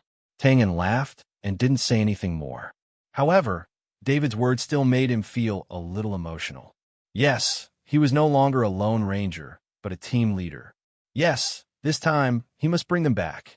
After a simple breakfast, the group continued to shuttle through the mountains and forests. Do you see the terrain here? This is more suitable for a one-on-one ambush. Look, that's the best hiding place. Learn to observe all kinds of things around you, because they are all weapons. Come, I'll teach you how to make a crossbow. Look here, hey. What's wrong, boss? Don't make a sound, there's a pheasant. Although they were on the run, Tang didn't forget to continue to teach them all kinds of killing knowledge, because no one knew which one of these could save one's life. The journey in the morning was very smooth, and they didn't encounter any checkpoints that they had to break through. During lunch, Tang showed off his cooking skills and cooked beggar's chicken. For a team with only a dozen people, Tang was confident that he could solve the food problem. As long as they could find living creatures, there would be no shortage of meat dishes. He doesn't count. David, what are you looking at? You've been distracted since noon. Hey, boss, I'm looking for a pheasant. The beggar's chicken is so delicious. David licked his lips and swallowed his saliva. This guy, Tang, rolled his eyes and walked up the hill. Boss, what's that? David, who was looking around after reaching the top of the mountain, suddenly asked. Tang, turned around. In the distance, a black dot that looked like a line was slowly moving between the towering mountains and steep ridges. Damn it, sooner or later I'll have to get the binoculars. Even Tang can't see from such a distance. Luke, can you see it? I can't see it clearly, but it looks like a car. Luke said hesitantly. A car? Tang blinked and suddenly had an idea. Then he narrowed his eyes and asked, Do you want to play something big? What game? Tang didn't answer immediately. He simply said, Let's go and find a checkpoint first in 100,000 mountains. As long as they followed the path, it would be much easier to find a checkpoint than wild animals. Boss, what do you think about this one? No, the terrain isn't steep enough. It's easy to get us killed. We won't make a loss. What about this one? It's steep, but there aren't any trees. Let's look again. Okay, this is it. Remember, we'll follow the old rules. I'll ambush you first. I already told you the rest last night. You can think about it yourselves. They were in an environment where a mountain road was sandwiched between two low hills. Although the terrain wasn't high enough, there were still plenty of trees around, which was the perfect place for Tang Yin to carry out his plan. The 20 or so soldiers below were all holding sabers. Judging from the style of their armor, they weren't regular soldiers. As for which lord they belonged to, there was no telling. A sneak attack in broad daylight naturally wouldn't be as effective as at night. So, the first person Tang Yin looked for was someone who looked like a squad leader. At the very least, he had to be of some value, given his current strength. As long as he targeted these ordinary soldiers, it would be a predetermined position in front of the God of Light. Falling rapidly from the sky, the squad leader only had time to raise his head before a dagger pierced his forehead. "Pooh, kill!" Tang Yin roared and stepped on the squad leader's body, knocking down a group of dumbfounded soldiers. Swoosh! Lin Zhong was the first to throw out a dagger, which hit a soldier between the eyebrows. "Beautiful," Tang Yin praised. He wasn't referring to the technique, but to the fact that Luke had finally thrown away the shackles in his heart. Enemy attack. Finally, a soldier came back to his senses and shouted subconsciously. "Why are you shouting? This is the middle of nowhere." Tang Yin glided over to the soldier who had shouted the warning. It wasn't time to eat, so the soldiers naturally had their weapons with them. But what difference did that make to Tang Yin? At that moment, the members of the gray space jumped out of the forest and went straight for their chosen opponents. After taking care of the two soldiers, Tang Yin didn't attack again. Instead, he began to pay attention to the situation on the battlefield. After the lesson last night, everyone's performance was passable this time. Their attacks were basically aimed at the vital points, and they were much more decisive. These soldiers were a little confused. They had only received orders to guard the road and not let the supply route be blocked. They didn't know that this group of murderous gods was loitering around. After a short exchange, they were caught off guard. Tang Yin casually took care of a soldier who had rushed at him. He shouted, "Try to attack the vital points. Don't make bloodstains. It'll be hard to clean up later." Bang! As soon as he finished speaking, a soldier's head was directly blown off by a heavy sword. Instantly, yellow and white blood splattered everywhere. F***CK, David, don't attack. Watch from the side. He. David scratched his head embarrassedly. With Tang Yin's support, the battle ended quickly. Not long after, the 20 or so soldiers were all lying in pools of blood. Almost every member of the gray space had lost a life in this battle. They looked at the soldiers lying at their feet in a daze. Was this killing? It didn't seem too difficult. Don't just stand there. Get moving. You, clean up the scene for me. Find some soil to cover up the bloodstains. David, you take some people to cut down trees a little further away. Michaud, you go and make the equipment. Luke, go and make a bow and make some arrows. Tang Yin issued several orders in one breath and hurried everyone to quickly set up the equipment. Surround me? F***CK. If I don't show you what I'm made of, you'll think I'm a fake. If you like this work, you're welcome to vote for it at Chidian. Come. Your support is my greatest motivation.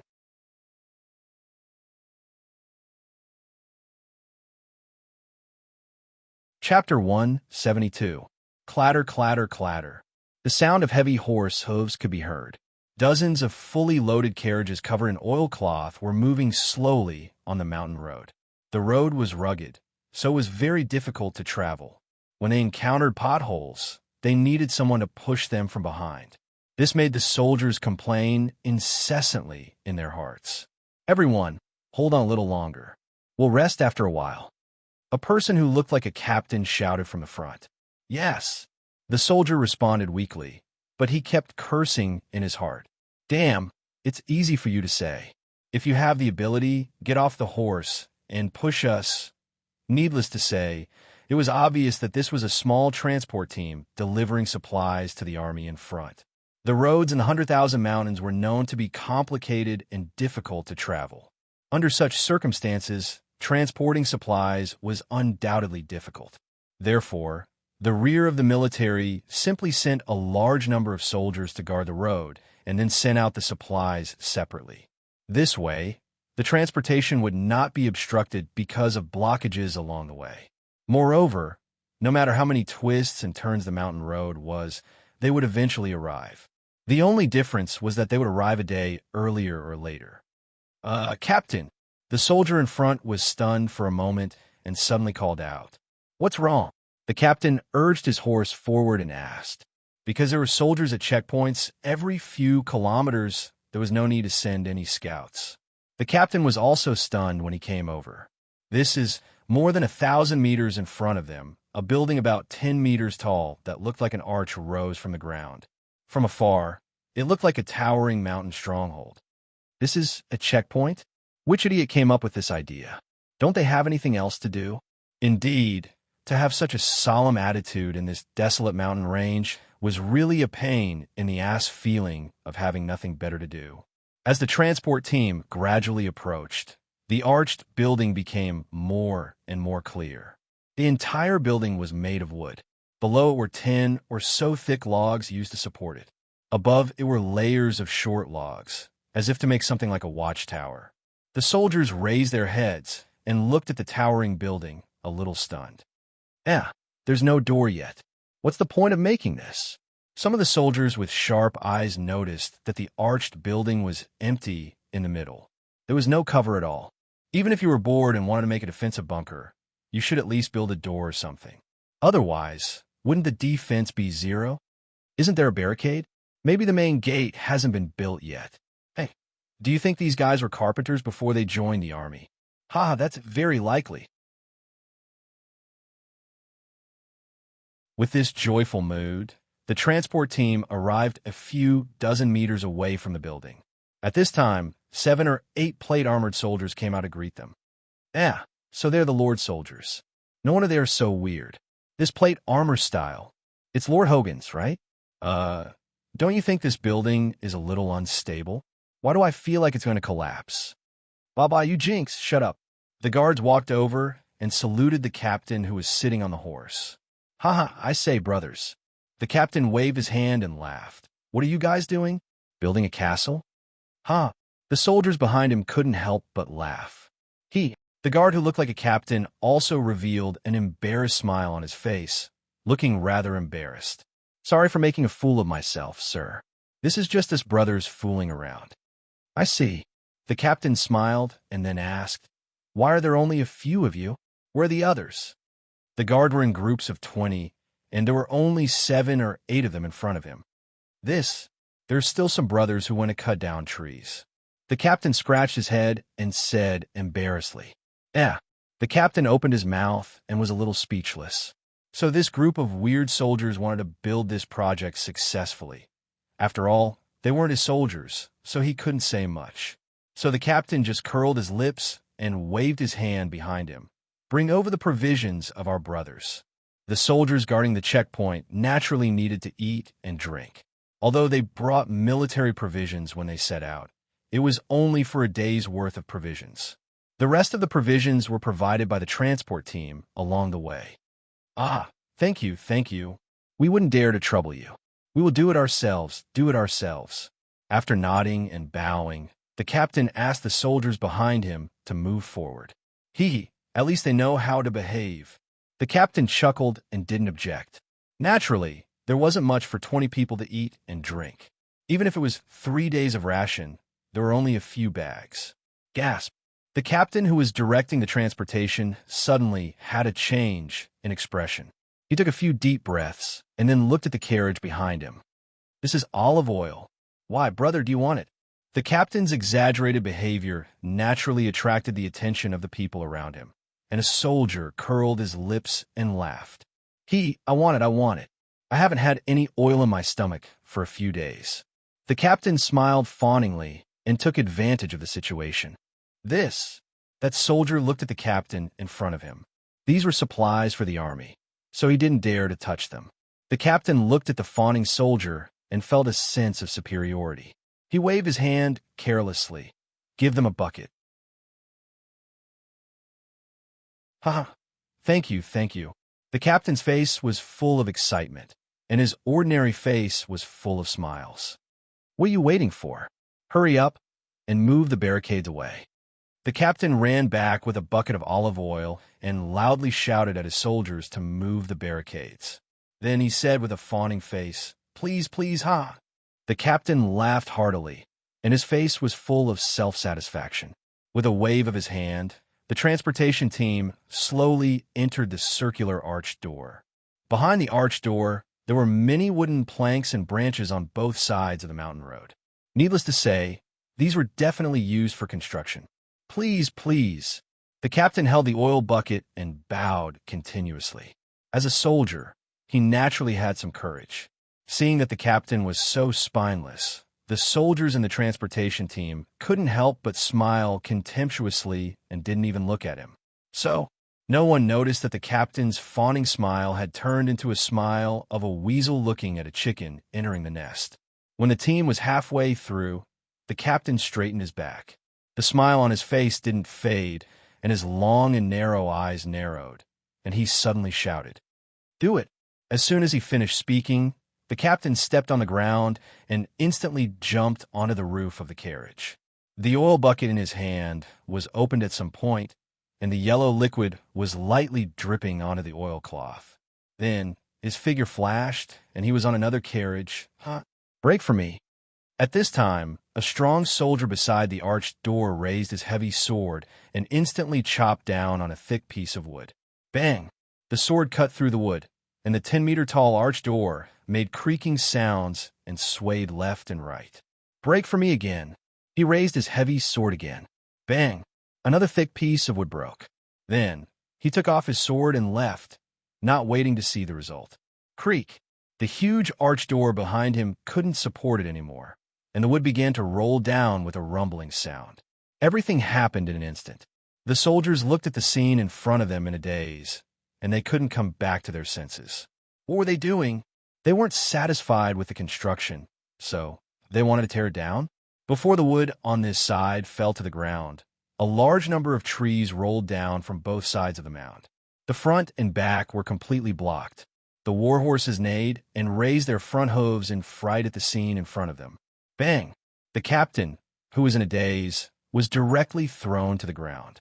However, this also woke him up. Ignoring the pain in his body, he got up and shouted, "Enemy attack!" There's something wrong with this group of soldiers. Kill them. Boom! Boom! Boom! As soon as he finished speaking, the 10-meter-tall wood finally came crashing down. Bang! Bang! Bang! The carriages fell apart, and wood splinters flew everywhere. The soldiers below couldn't react in time and were smashed. Their screams shook the sky as they wailed. With such a height and such a weight, as long as they crashed into it, no matter how thick their armor was, they would be directly crushed. Kill them. Only the soldiers in the middle were smashed, so the soldiers in the front and back pulled out their weapons and looked around with murderous intent. Where are they? At this time, except for the one who was still jumping on the carriages, the other soldiers had disappeared. On the mound, the only place where they could hide was the mound with lush trees on both sides. However, before they could rush up, they saw flames falling down. Whoosh, whoosh, whoosh. More than a dozen fire arrows flew over their heads, and the burning wooden planks between them were directly smashed down. The arrows were not dense, but the effect was not small. After landing on the tarps, a fire immediately spread. Not good. The captain looked at the burning supplies, and in an instant, his heart stopped beating for a few seconds. Then, he suddenly let out an inhuman scream. Put out the fire. He was the highest officer in the transport team. If the supplies were damaged in the slightest, he wouldn't even need to be put on trial. He would be hanged directly. Put out the fire. Put out the fire. Damn it. Kill the man who poured the olive oil. Looking at the tarps that were about to catch fire, the captain wanted to slap himself. He had felt superior just now and given the olive oil to the man. But in the end, he had become an accomplice in this fire. With a long laugh, the figure who had already jumped over dozens of carriages suddenly jumped up and stepped on the oil barrel in the air. He took advantage of the momentum to float to the mound on the side of the road, and the oil barrel smashed directly at the captain. Bang! The exasperated captain cut the oil barrel into pieces with his sword, but then some of the yellow, fragrant liquid inside splashed on him. Whoosh, whoosh, not good. The captain reacted quickly. He threw away his sword and quickly rolled on the ground. Although he was yellow and ugly, he had at least avoided the misfortune of being burned to death. Luke, ignore him. Our goal is to burn things. The figure who had landed on the mound quickly said. Yes, boss. The fire arrow moved again, and this time it ignited the planks and branches scattered on the side of the road.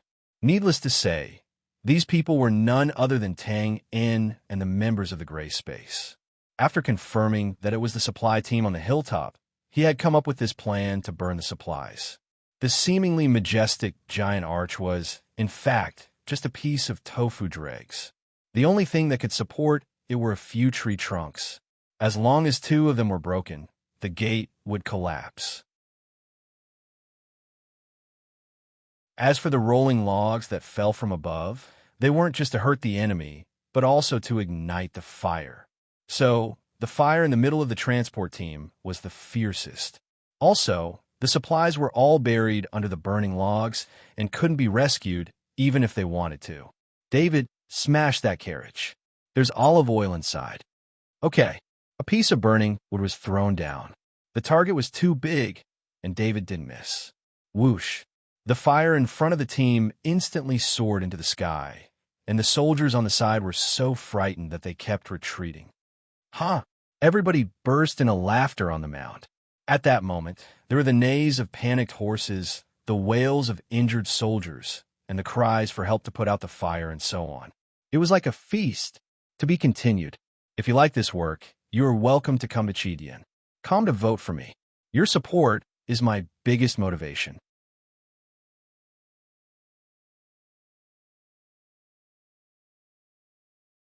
Chapter 173. The fire on the mountain path continued to grow with the wood as a carrier. Coupled with the howling cold wind from the north, the fire spread even wider in a short while. Get a few teams, kill them for me. The captain, who was in a panic because of the burning of the supplies, finally came to his senses and ordered the soldiers to destroy Tang In, the source of the fire. As soon as he finished speaking, more than 100 soldiers swarmed toward the mound. Shoot the wooden planks. Tang In picked up the flexible bough and lit the bough wrapped in firewood in the fire pit. Then, he shot an arrow at the wooden planks and branches on the side of the road. Then, more than a dozen arrows were shot in succession. Whoosh whoosh. The flammable branches were the first to be ignited, and a wall of fire half the height of a person rose. The soldiers who rushed over suddenly stopped and looked at the fire in front of them hesitantly. In fact, although the wall of fire was formed at this time, it was not very strong. They could still rush over without any injuries, but these scorching flames swallowed their courage. Shoot the carriage behind. Seeing that the wall of fire stopped these soldiers for a while, Tang In ordered everyone to shoot at the rear half of the team, where the fire was not very big. Whoosh, whoosh, whoosh. More than a dozen arrows instantly bit the tarpaulin of the carriage behind. Quickly move the carriage away. Seeing this, the captain panicked and hurriedly roared. Captain, we can't move. There are logs blocking the back. The captain, who was burning with anxiety, forgot that the front and back of the team were blocked just now. Damn it, move those logs. This was undoubtedly a stupid way, but it was the only way at the moment. In an instant, more than 100 soldiers surrounded them and tried their best to move, but the effect was not good, because the logs that rolled down from the mound were mostly thick, and some were so thick that 2 people could not even hug them. The soldiers who were blocked by the wall of fire came up with a solution at this time. They were using long-distance spears to pry open the burning wooden planks and branches one by one. Don't shoot arrows. Quick, smash down all the burning wooden planks here. Tang In wiped the sweat on his forehead and said. Next to everyone, there was a burning fire pit. The arrows they shot before were all ignited here. At this time, there were more than a dozen burning wooden planks inside. Smash! Tang In took the lead and threw out the flaming wooden planks. Whoosh, whoosh, whoosh, bang, bang, bang. With a whistling sound, large pieces of burning planks were smashed down. The fire in the entire convoy grew fiercely under the desperate eyes of the soldiers. Retreat. After delivering the last gift, Tang In ordered. The members of the gray space turned around and ran without hesitation. According to Boss's words, he had taken enough advantage. If he didn't leave now, it would be easy for him to lose himself. Kill. At this moment, the soldiers finally broke through the wall of fire and rushed towards the mound. But at this time, Tang In and the others had already reached the top of the mound. He turned around and looked at the soldiers who were rushing over like a tidal wave. He waved his hand and said, "Haha, there's no need to send me off. Let's hurry back and put out the fire before it's too late."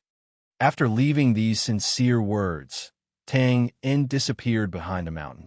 The soldiers gritted their teeth and tried their best to catch up with him. Over there, at this time, Tang In and his group had already slid to the bottom of the mound and walked into a small patch of dense forest. "Chase! Wait, don't chase!" A soldier captain shook his head and said bitterly, "It's useless. We can't catch up. They're more familiar with this area than we are." This was the truth. Since the other party dared to attack, of course, they had set up a retreat route. If they followed closely, there was still value in catching up. But now that the distance between the two sides was obvious, it was obvious that there was no chance. Let's go back and save. Damn it. Probably thinking of Tang Un's last words, the soldier captain couldn't help but curse angrily. Although Tang Un and the others were driven away, the fire was still burning fiercely. They shouted for a long time to put out the fire, but in fact the effect was minimal. It wasn't that the soldiers didn't work hard. After all, this was a matter of honor and life. But the key was that there was no way, there wasn't any water in this desolate place. They could use soil to cover it, but they lacked tools. They couldn't hold it with their hands. So everyone looked at the raging fire in front of them and was a little confused. Of course, there was more than one supply transport team. In fact, in this Shirwan Mountains, there were at least dozens of small transport teams like this one heading west. Tang In and the others' ultimate goal was still the west, but the choice of the route was indeed uncertain. It seemed that they were walking very casually. Of course, it wasn't that they didn't care. They just wanted to disrupt the line of sight of the pursuers behind them. Walking in such a large area, there was naturally a probability of encountering those supply teams. There were no mobile phones in this strange world. The communication methods were relatively backward. Generally, they relied on manual labor or animals such as carrier pigeons. In this case, the transmission of information was very slow. For example, Tang In and the others destroyed the checkpoint team last night. But in the afternoon of the second day, the burn supply transport team was not vigilant at all. Obviously, I didn't know that there would be danger in this heavily guarded area.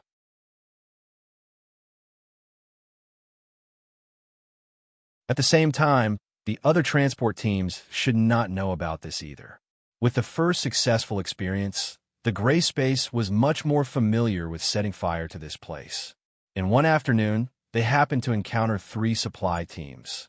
Except for one of them who gave up because there was no suitable terrain for them to attack. The other 2 were taken down by the gray space with the old method. According to David's words, the fire was more satisfying than eating beggar's chicken. At night, Tang In and the others were looking for a place to rest, but they encountered another team. This was even easier. Except for a few people standing guard at the campsite, no one was even sent out to patrol. With such a loose defense, Tang In and the others naturally wouldn't let go of such a loose defense. After quietly getting rid of the few soldiers standing guard, Deming took their campfire and their olive oil and burned it. It was not until the fire on the supplies was completely ignited that the soldiers realized it. At this time, it was of course a fantasy to want to save them. Inspired by this, Tang In and the rest did not sleep for the entire night. They ran all over the mountains, searching for traces of the supply team. These traces were actually easy to find. These fully loaded carriages would always leave deep wheel marks on the mountain roads. That night, they found a total of 12 campsites. Although 3 of them were in safe places, the campsites were still well organized. In this case, Tang In and the others had no choice but to avoid them. As for the other 9 careless campsites, the results were needless to say. On this night, Tang and led the members of the gray space to become evil spirits who loved to set fire. They came quietly and left quietly. With a wave of their sleeves, they left behind a big fire. If you like this work, you're welcome to come to Chidian. Come to vote for me. Your support is my biggest motivation. That you're tuning in to the Warrior Lore YouTube channel. Don't forget to subscribe and join us on this journey to catch the most captivating stories.